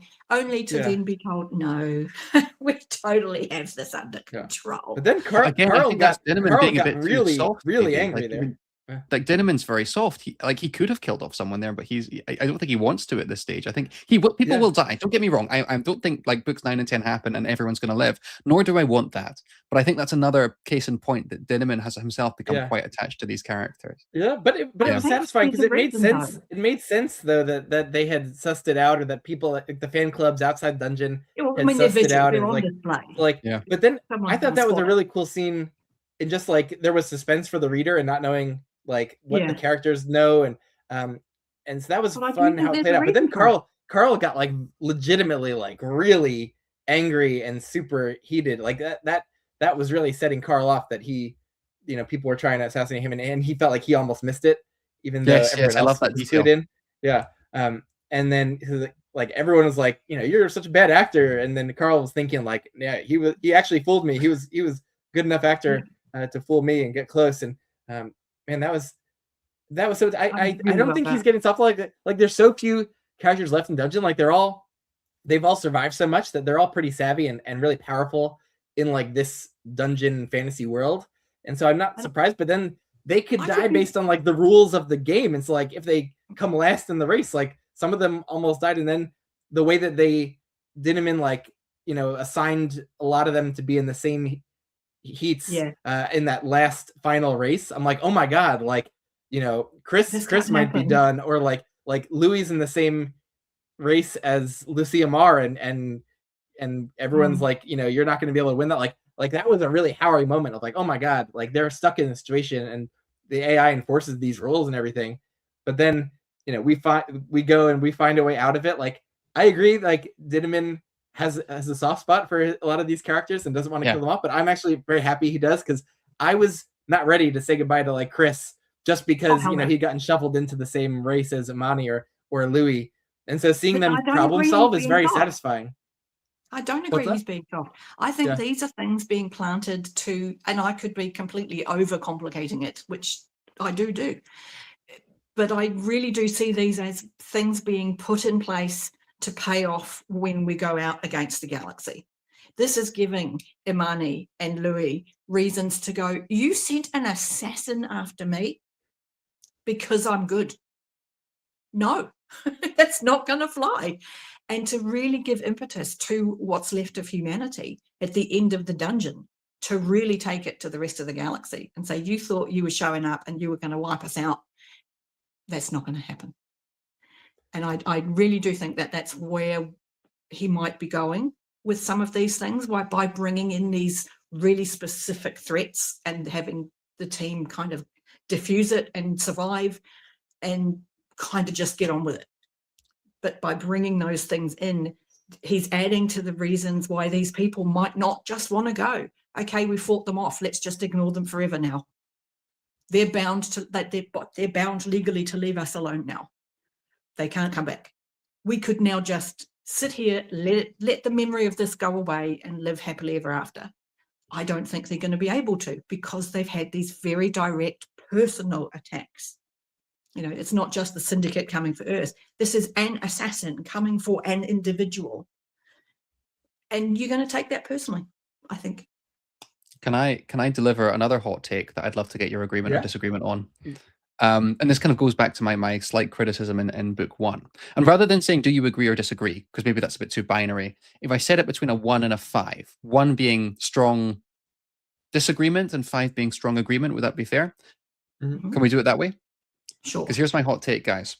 There are too many heats in this book. I would be far more happy with a 5 heat book. 5. That's I'm at a 3 there. I could go either way on that. Like I might like. I feel like a few of the early ones really run into each other for me. Like in my mind, like it's Yeah. tough separating out the ones that like the early ones that happen kind of on the street levels. The crazy Don't head ones separate are one. themselves in my mind very well. Yeah. Yeah.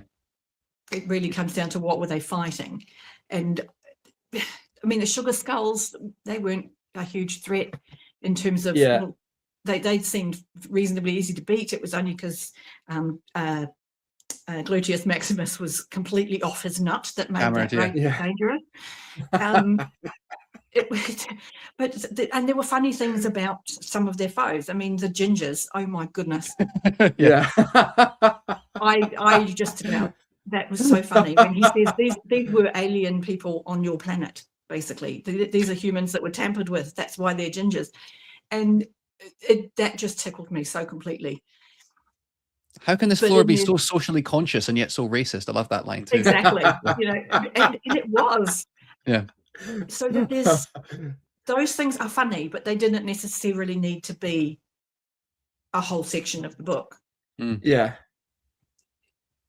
So and that's why I was so quick to go. Yeah, 5. I agree with that. Oh wait. Need 5 was the agreement. Yeah. Oh, okay. Yeah. I mean, you're a I'm fence with sister, you, Ben, so it makes no difference. Yeah. It does. That's true. I was in the middle, but I actually fully agree that we could have done with fewer heats and gotten in most of the beats we still needed to. I think that helped. Like, he didn't do amazing scene setting in a lot of those earlier races, I think, where it was tough for me to visualize them and the settings themselves. And there were some cool aspects to it, like, the part where they were in the water park slides. Like, that was, I had a fun time with that. And then I feel like it was still fun to read. Yeah, it was still those Agreed. moments of joy and laughter, and I'm glad I'm enjoying this story. But they weren't necessary. They did I'm make with that you. first part of the book a little bit longer maybe than it needed to be. But it doesn't need to also be perfect. For me, it's like, no, I had fun. I guess the reason to give it points for fun. Yeah. I guess the reason I bring up this criticism is because I also noticed with this novel that a few of the elements that were in previous novels weren't here as prominently. Like Rend and Mongo, I feel like maybe Dinneman didn't quite know what to do with them a lot in this story. And also a lot of the lit RPG elements were a little bit more light in this novel. I don't know if you noticed that yourself. They didn't fewer... open any loot boxes with us. Yeah. I kind of missed that, which I didn't think I would. And I had the thought when I was listening to a couple of scenes earlier today that we've got this beautiful relationship between Donut and Mongo, and we just have never seen that with Carl and Ren. And yet, I mean, I quite like Ren. Every now and then he'll say something that just makes me giggle. I mean, he gets some thorns in him at some point in this book, and he just kind of goes, pokey. And it's just cute. It's funny. I'm like, that's really sweet. But we never see he and Carl bond in anything. There's not that same pet bond that that Donut has with Mongo. And I just kind of feel like that's a missed opportunity.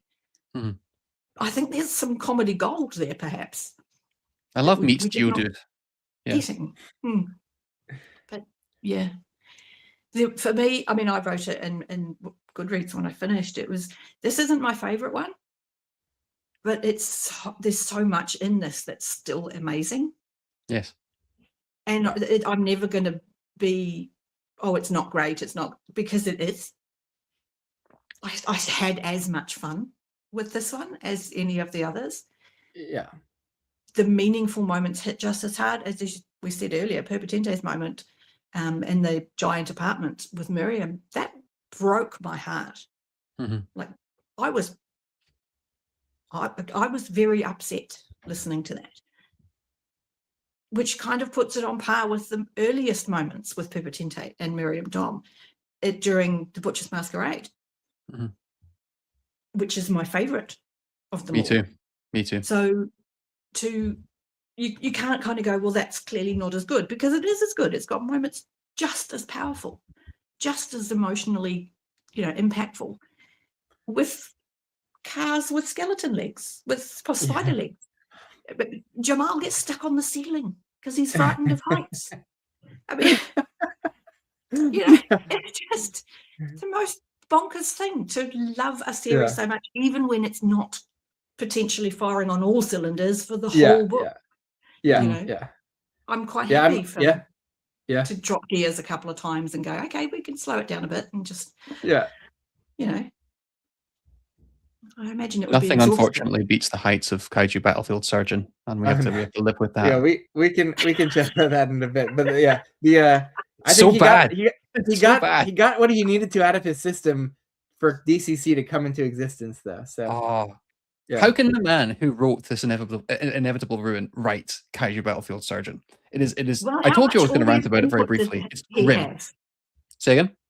How much audience input did he have is my question, because there's a lot of it in this. To hear him tell you a lot of the major things in this book came out of patron votes blew my mind the first time I heard it. Do you have any specific examples there? The book, The Anarchist's Cookbook, was Really? voted on by his patrons. That's so this is such an interesting thing in terms of planning, because like clearly the end of Book 8 has significant planning behind it, but at the same time that something that is so key to the series as a whole was basically made up on a vote. That is fascinating. Was made up on a vote, and I think that has a lot to do with DCC's success, because Matt has had to be truly creative to take these things he's allowed his patrons to vote on. I mean, obviously he's had a nugget of an idea to put it into a vote, but then he has to run with it. But I think also there's a difference in genre or subgenre where, like, I've heard him speak, like, where Kaiju Battlefield Surgeon, he was leaning more into just straight horror and gore, and it didn't have a kind of like humorous satirical side to it, or and it was just more like and so I think he was the exact mixture of elements going on in DCC that are designed to be even some different from Kaiju, I think just work much better for us and for Dinniman, I think, as a storyteller to tell a compelling story. And I think limiting himself to a standalone also there, like, I think there's a lot of things about, like, just the structure of the story that just completely failed for me. But like the slow build that is DCC has just been working perfectly. And even if he didn't plan out things from the beginning, like, it's just worked out amazingly how things have developed. I think he didn't plan on all the outside dungeon stuff getting so big, but I think that he's just been able to slowly increase the amount of bringing that in, and it's added so much to the story. And I do think astonishing. Like he genuinely expects me to believe that he's making this shit up as he goes along. I'm sorry, but there's got to be some planning to this. It's fitting together so beautifully. Have you guys read How can you expect me to believe that? Yeah, I liked it. I have it over there. I just haven't read it yet. Have you read it, Derri? It was up. I haven't, not yet. I thought it does have a lot of the same positive aspects of DCC, of this kind of the heart of the found family. Overall I liked it, but I didn't fall in love with it, and I think he's not as strong with some of the, like, side characters there, and they just don't get enough time to develop across books like they do in DCC. Even small side characters, like, checking in with them a little bit here and there throughout the books, like, it helps really build them. But he just had so little page time in Operation Bounce House to bring everyone to life. I think that was a little bit of a downside for me there, but overall solid, kind of like fun sci-fi standalone. But so I think worlds better than Kaiju for sure. So I think he's honing his standalone abilities for sure, and so I think the future is bright, even post DCC. I'm looking forward to whatever he's gonna put out. But there was something I wanted to chat about with this one, which is that the switch up of the structure from the last bunch of books, I think, is going to be something that is going to throw a lot of people off when they encounter this. So, like, you don't get the cookbook entries, you don't get the starting with like kind of the stats and the achievements and the loot boxes. Like we're thrown right into the Safe race. rooms, yeah.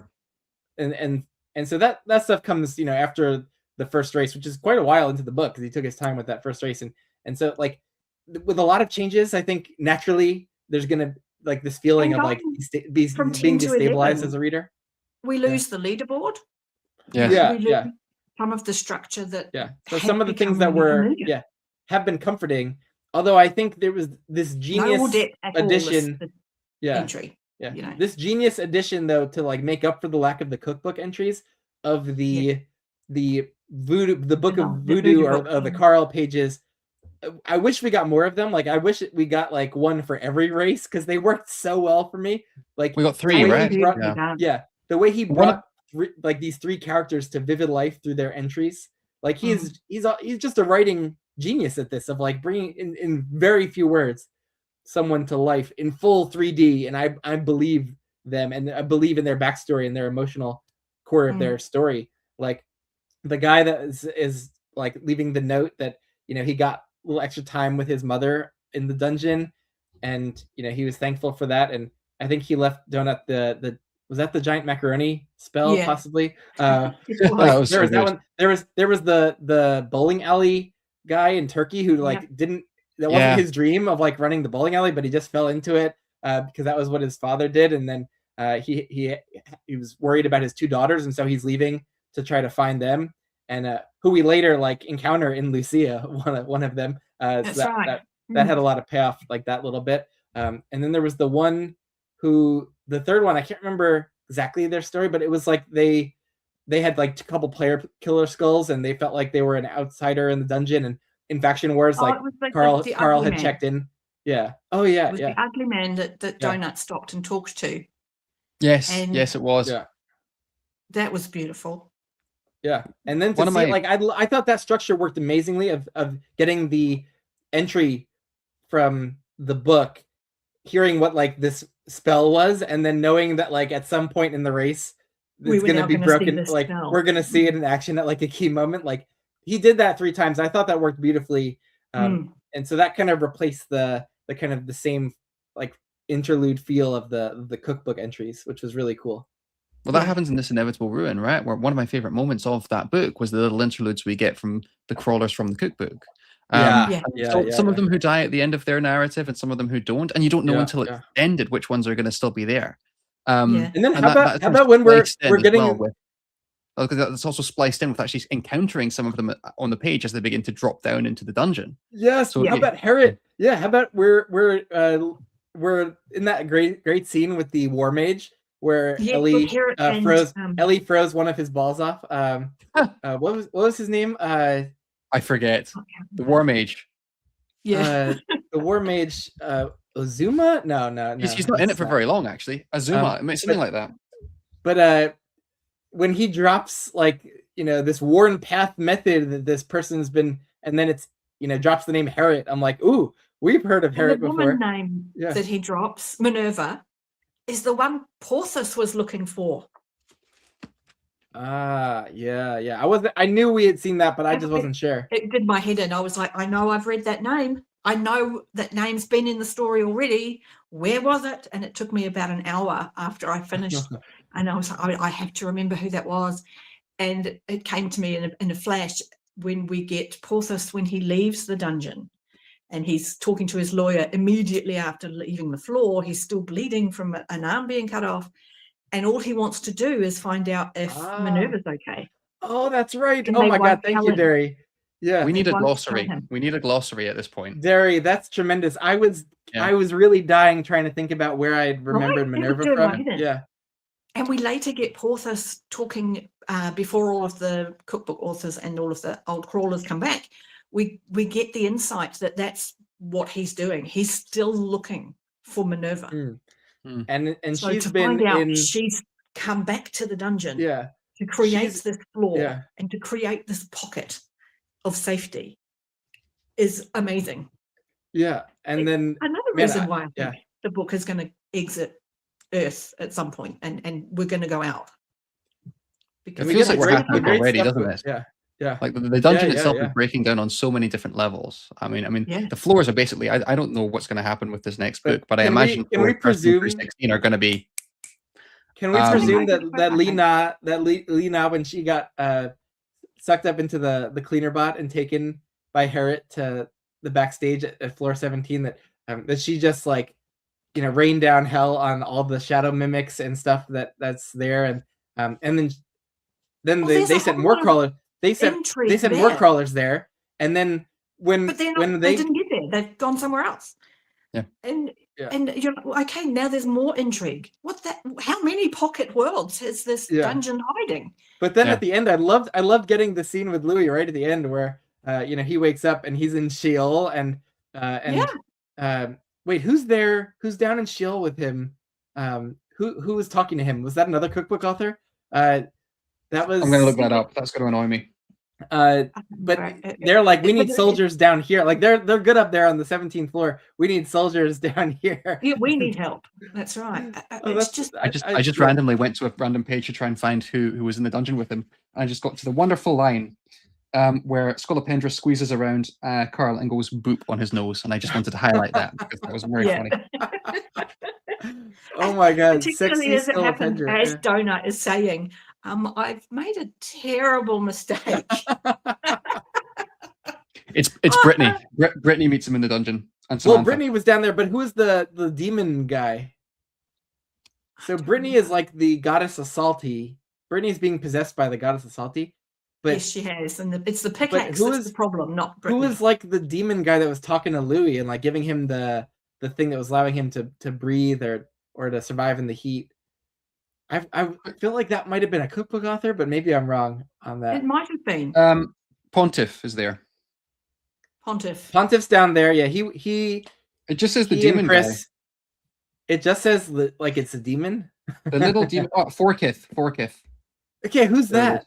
Who's that? Forkith is a cookbook author. Isn't that a cookbook author? I felt like I'd heard that name before. Glossary. Yeah. Matt Dinniman. I know you're watching. Or almost certainly not. Listen, if you can make a book this big, 3 extra pages, size 4 fonts, just remind me of who some of these people are. My eyes are pretty much on anyway, and I'm willing to use the last 2% of my vision. Yeah. Next time I do a full series reread, I'm gonna be on the lookout for the Forkith mentions or journal entries. Yeah, for sure. We got to be remembered to be on the lookout for that. But no, there's so many great scenes. Like so many of the scenes just stand out as being like a huge like just encountering the war mage like that and the way that they were interrogating him, like that was such a fun way to get like more exposition of like his health bar is going down and they're berating him and like he's like kind of resisting and doesn't want to work with them, but he's like you were our like 4th choice to work with, and then that scene ends with like Carl punching him out because he had kind of tried to undermine the crawlers by having them kill more NPCs in the races. Like man, Dinniman is so good at getting these exposition info dumps out there, but in fun, engaging ways where they don't feel like a chore at all. Man. And that war mage sequence was so brilliant because in this inevitable ruin, they're almost set up like Lovecraftian beings. They swirl up out of the mist and they destroy one of the kind of major antagonists at that point, and everyone's like, "Whoa, who are they?" And so then for them to walk in and basically shoot a testicle off one of them is actually glorious anticlimax. And I actually like that those guys were, what's the word? Made real. They're taken down from the myth and made just like another player in the game. But then they just wanna go into a pocket dimension and live happily ever after, like without having to be chess pieces in the dungeon. And they're genuinely created as a sentient thing by the dungeon. This isn't something that the AI has collected and just kept in storage. But we learned a lot more about storage in this one, and why. By the way, how about a moment that came out of nowhere for me, which was I'm getting ready for Carl and Donut's float in the Parade of Horribles they're gonna do their whole presentation, and all of a sudden Pony goes off script and like sings in the air tonight. And Carl was like, "Oh my god, like this song is like fitting and this is an amazing moment." That was just such a cool little beat there. And David, in the audiobook, I was going to ask. They don't have any of that music in the scene, but it's a post credits kind of There is scene one in the post credit. of we see Pony practicing in the air tonight in on his karaoke machine in his safe room, and it's like So funny. it's fun. Yeah, it's very fun. The reason I didn't audiobook it is because when I reread it, I want to have a new layer of experience, and I figure actually because Jeff Hayes is like it's such a stereotype at this point, a cliche to say he's so good at his job, but he's so bloody good at his job. So it's something to look forward to in between book 8 and book 9. Yeah, I do it the other way around. I've listened to them because that's to experience that first for me is again the word joyous. It's a joyous experience. Yeah. And then when I read it, I get to read the stuff that maybe I've missed, or I get slightly better detail or understanding of it because I can read a whole sentence at a go without just laughing at the way he said splooge. That's glorious. And the what I find when I read it, when I eyeball it after having read it, I get all of those details and I already know what Jeff sounds like. So I still get that experience alongside. So it's like a best of both worlds kind of thing. But no, you're both right. I'm gonna do the same thing of like I listen to it first, but then I'm gonna read it in print because you do get something very different out of it. And the print you could really catch like every tiny detail that you might have like missed in the audio for whatever reason. And then you pick up a little bit David, more that's a great idea. Like because you truly will get to experience this book like new twice. Probably 18 months before the next entry. I want something to look forward to. Have you guys tried the webcomic? I wrote this in one of the Discords. It's almost cruel that we see it in BookTube, don't we? That if you're caught up with a series, you're doing well. You're like, yes, I've caught up with the series. No, all that does is makes you yearn for the next book for that much longer. Because now I'm hanging out. I need the next book. I really do. I'm going to read this one plenty of times between then and now. But I'm up to date with the story now. I want the next bit. There's the webcomic. I wasn't in love with the way that they drew Carl, specifically like 12-year-old Carl. Yeah, so I don't think I'm gonna do the webcomic. I haven't enjoyed any of the images I've seen of Carl, and I don't really know why. But that's not how I see him. He looks like a pop star. I don't know what it is. He just looks a bit too young. I'm just bitter. I mean, he is young. But he's not that young. He looks like 16 in the webcomic. Oh, okay. He's not that young. But hey, I'm 50. Everybody looks young to me. I don't know what it is that he just doesn't seem. He doesn't look right. I think maybe it's that he's not as big as I imagine. Like I imagine a really big bloke. Yeah. And that's how he is in the covers for the original series. I wonder if Carl choosing the primal race. I wonder if that's gonna have like any big effects. Like there has what has the payoff even been of his choice? Like wasn't the upside of being the primal if you could like train skills to he can train higher. But he does when his baseline strength gets over 100, he gets, I can't remember now what the upgrade is called, but that makes him physically more muscular. I think there's also just a pure thing that we want to keep. Dinnerman wants to keep Carl and Donut looking like a man and a cat. Yeah. Ultimately, if we turn him into a snake or something, it's not going to have the same level of. So it was a way to it was a way to make Carl something interesting besides human, but keep him looking like exactly the same. Yeah. But I wonder with like the whole like meta plot that's happening now, if him being a primal is actually going to be important for any reason. Or yes, what I think noticed, so. In one of the rereads I did not too long ago, is the river in his head. It isn't attached to his mum. That's not the PTSD memory. The river in his head started when he became primal. Derri, I love you. I would never have caught that. Yeah.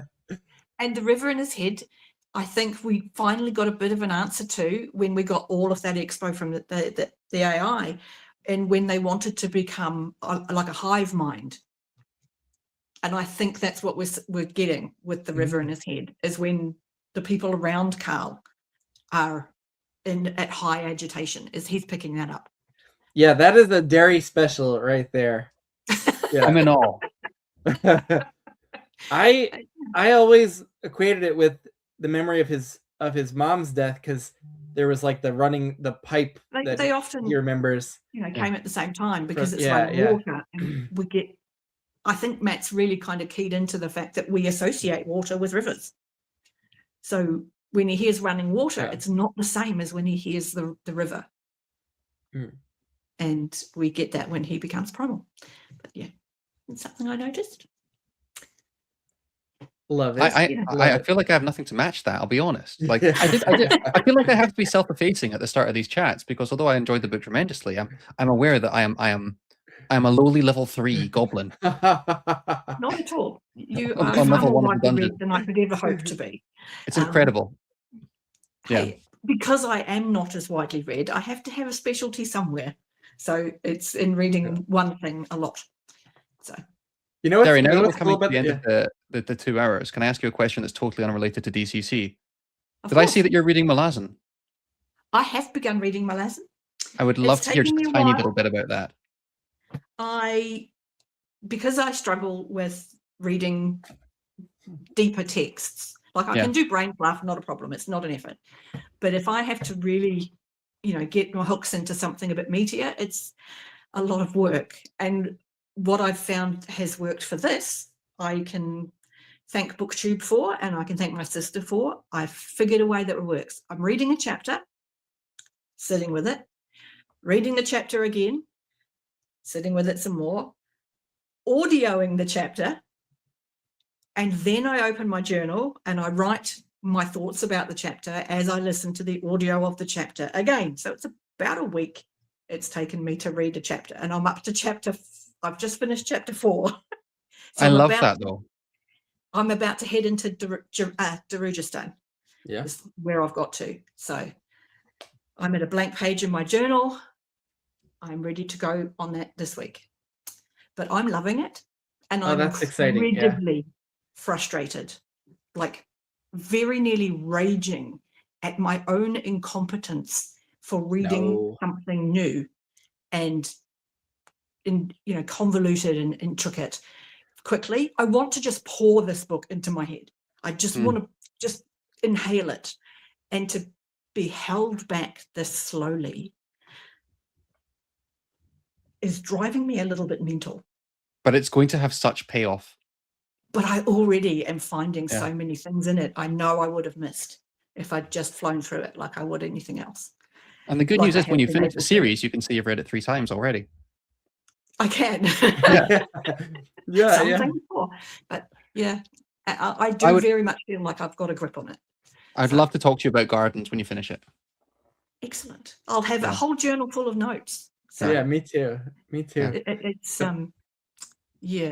I might. But I think Erickson is more of a planner than Dineman. I think he likes to, know exactly where he's going, and they set up their whole world. Many layers there's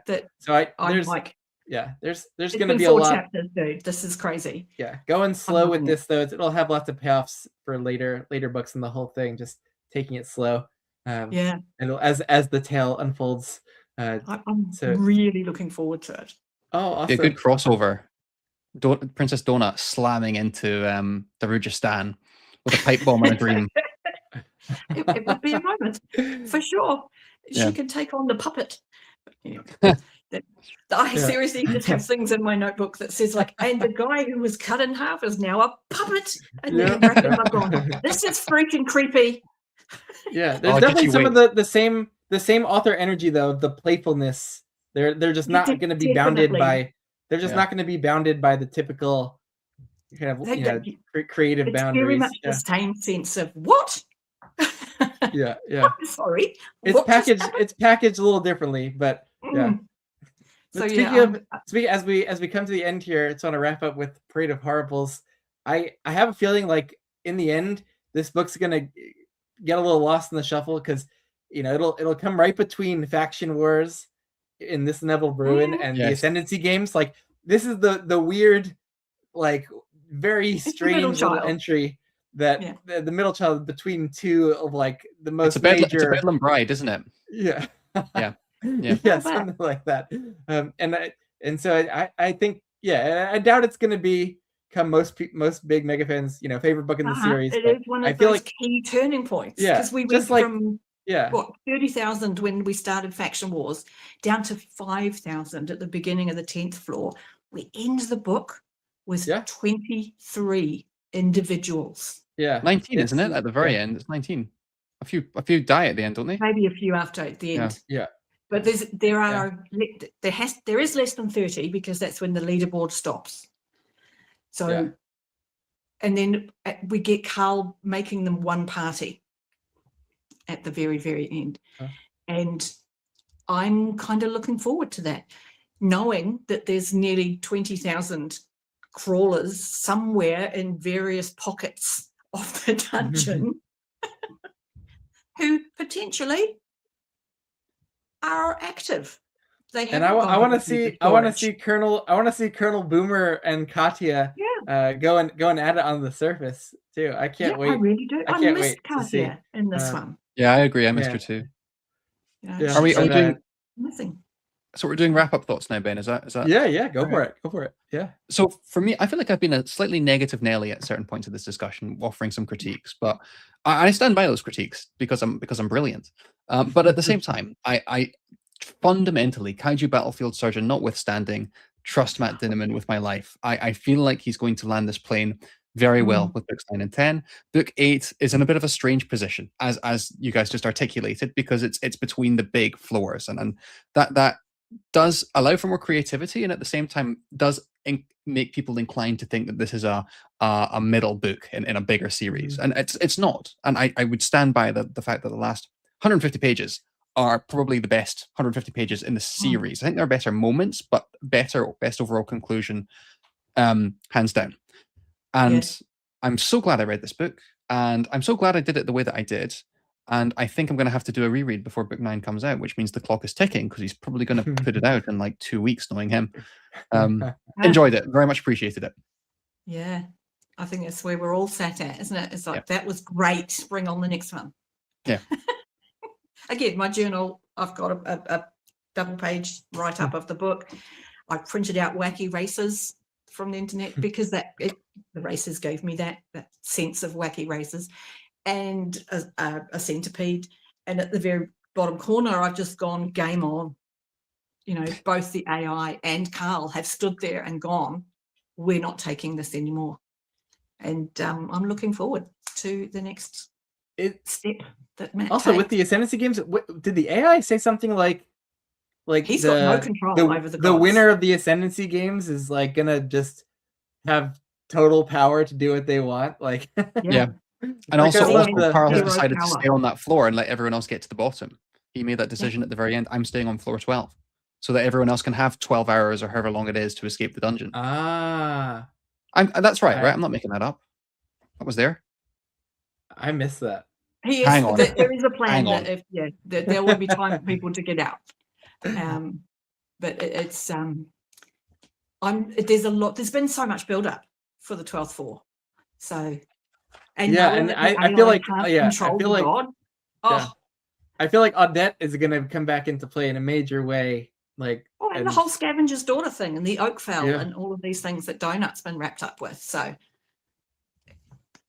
I'm looking forward. It's gonna be great. Also No with pressure, Matt.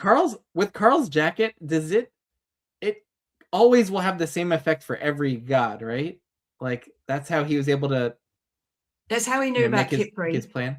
Yeah. It's Eris that doesn't. Yeah. Eris always has a random effect because she's the goddess of chaos.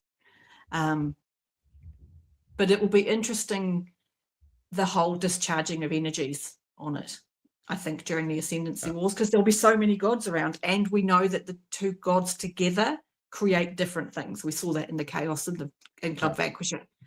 But when Carl put his patch on in this book that he wasn't gonna originally put on, but he did it because it was part of the plan of like, if there's like a death blow, will get deflected to a member of his party.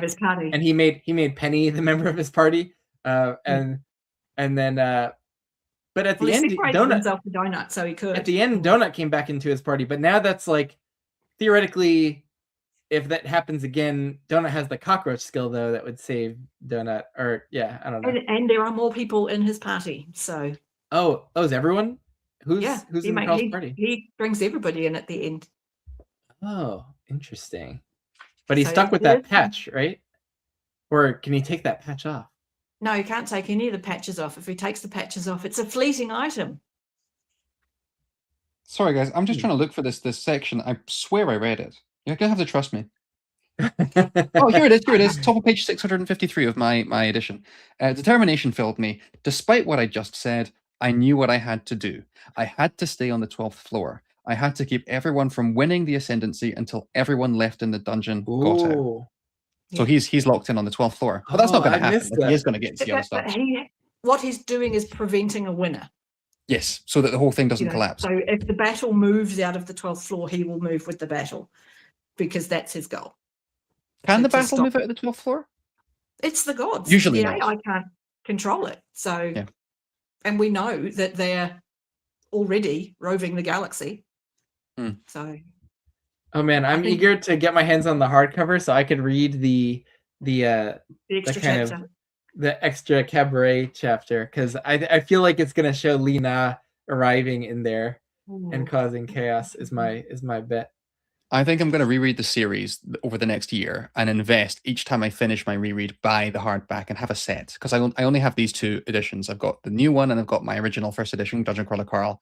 But maybe this is just consumerist of me. I would love to have the set on a shelf. Yeah. I've got the ebooks and the first one in paperback because it's so expensive to get. Yeah, Derri, me too. Yeah. Mine's signed. It says Yeah, Dungeon Crawler David, which I'm quite happy with. Basically, That's when my pretty awesome. family went to see Dinnerman in Glasgow, my sister said, "What do you want signed?" And I had to choose because it was one sign per person. I'm like, I have to choose either getting my first edition Dungeon Crawler Carl signed or give him Kaiju Battlefield Surgeon as a joke. And then have my sister say to him, my brother hates this book. Sign it. And she wasn't willing to do that. So I said, okay, first edition Dungeon Crawler Carl, that's fine. I'd have been here for the in joke of it being Battle Surgeon. I got He would have signed- loved it. I think he would have really found that funny, to be honest. I think he I would took- have as well.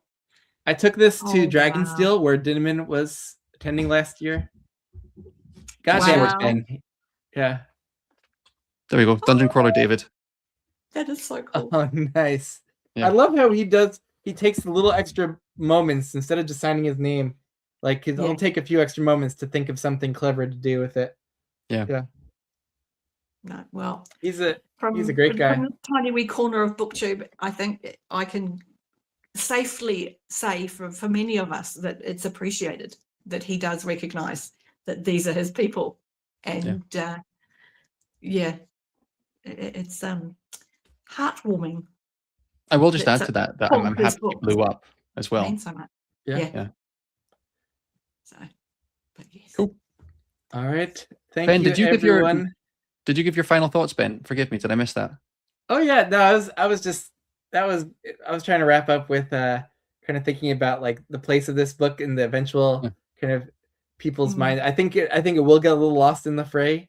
Oh yeah, It's so zany. It's going to be between two mega books, but I'm just thrilled with it. I think it just delivered exactly what I was hoping for at this point in the series, and in all its glorious imperfections too. I don't mind them. I think that's almost part of the charm. There's like little sequences or things in every single one of the books except for this one that like I found less than perfectly engaging, but it really is just part of the charm of this series for me that it is a little bit messier than the typical stuff I love, but I'm just embracing it whole nonetheless. So yeah, I loved the book, and it was a blast. It's going to be a blast on reread and re-listen. Yeah, and I think it is just for this place in the series. Like I think he just is the perfect weird little mashup of sequences and scenes and moving things along in a really meaningful way and still having those really emotional beats and so I loved it. I'm just gushing and the DCC fanboy over here. Quite right. As we should be. Thanks for having me on. Oh, it was my pleasure. Thank you This so is much, this is Ben. one of the highlights of just being on here in BookTube is being able to chat about these reads with fellow big fans. So thanks for coming on short notice, David and Derri, and thanks for watching if you drop by and picking us up on the playback. Team replay. Catch See us you on book after. 9. Hopefully, a lot of people probably couldn't even watch this because we, It's like still so crazy people, early. read it on release. But hopefully you've caught this after you've caught up, and you're now looking ahead, waiting for that next book along with us. So enjoy Definitely. the rereads, and we'll catch you later. Bye. See ya.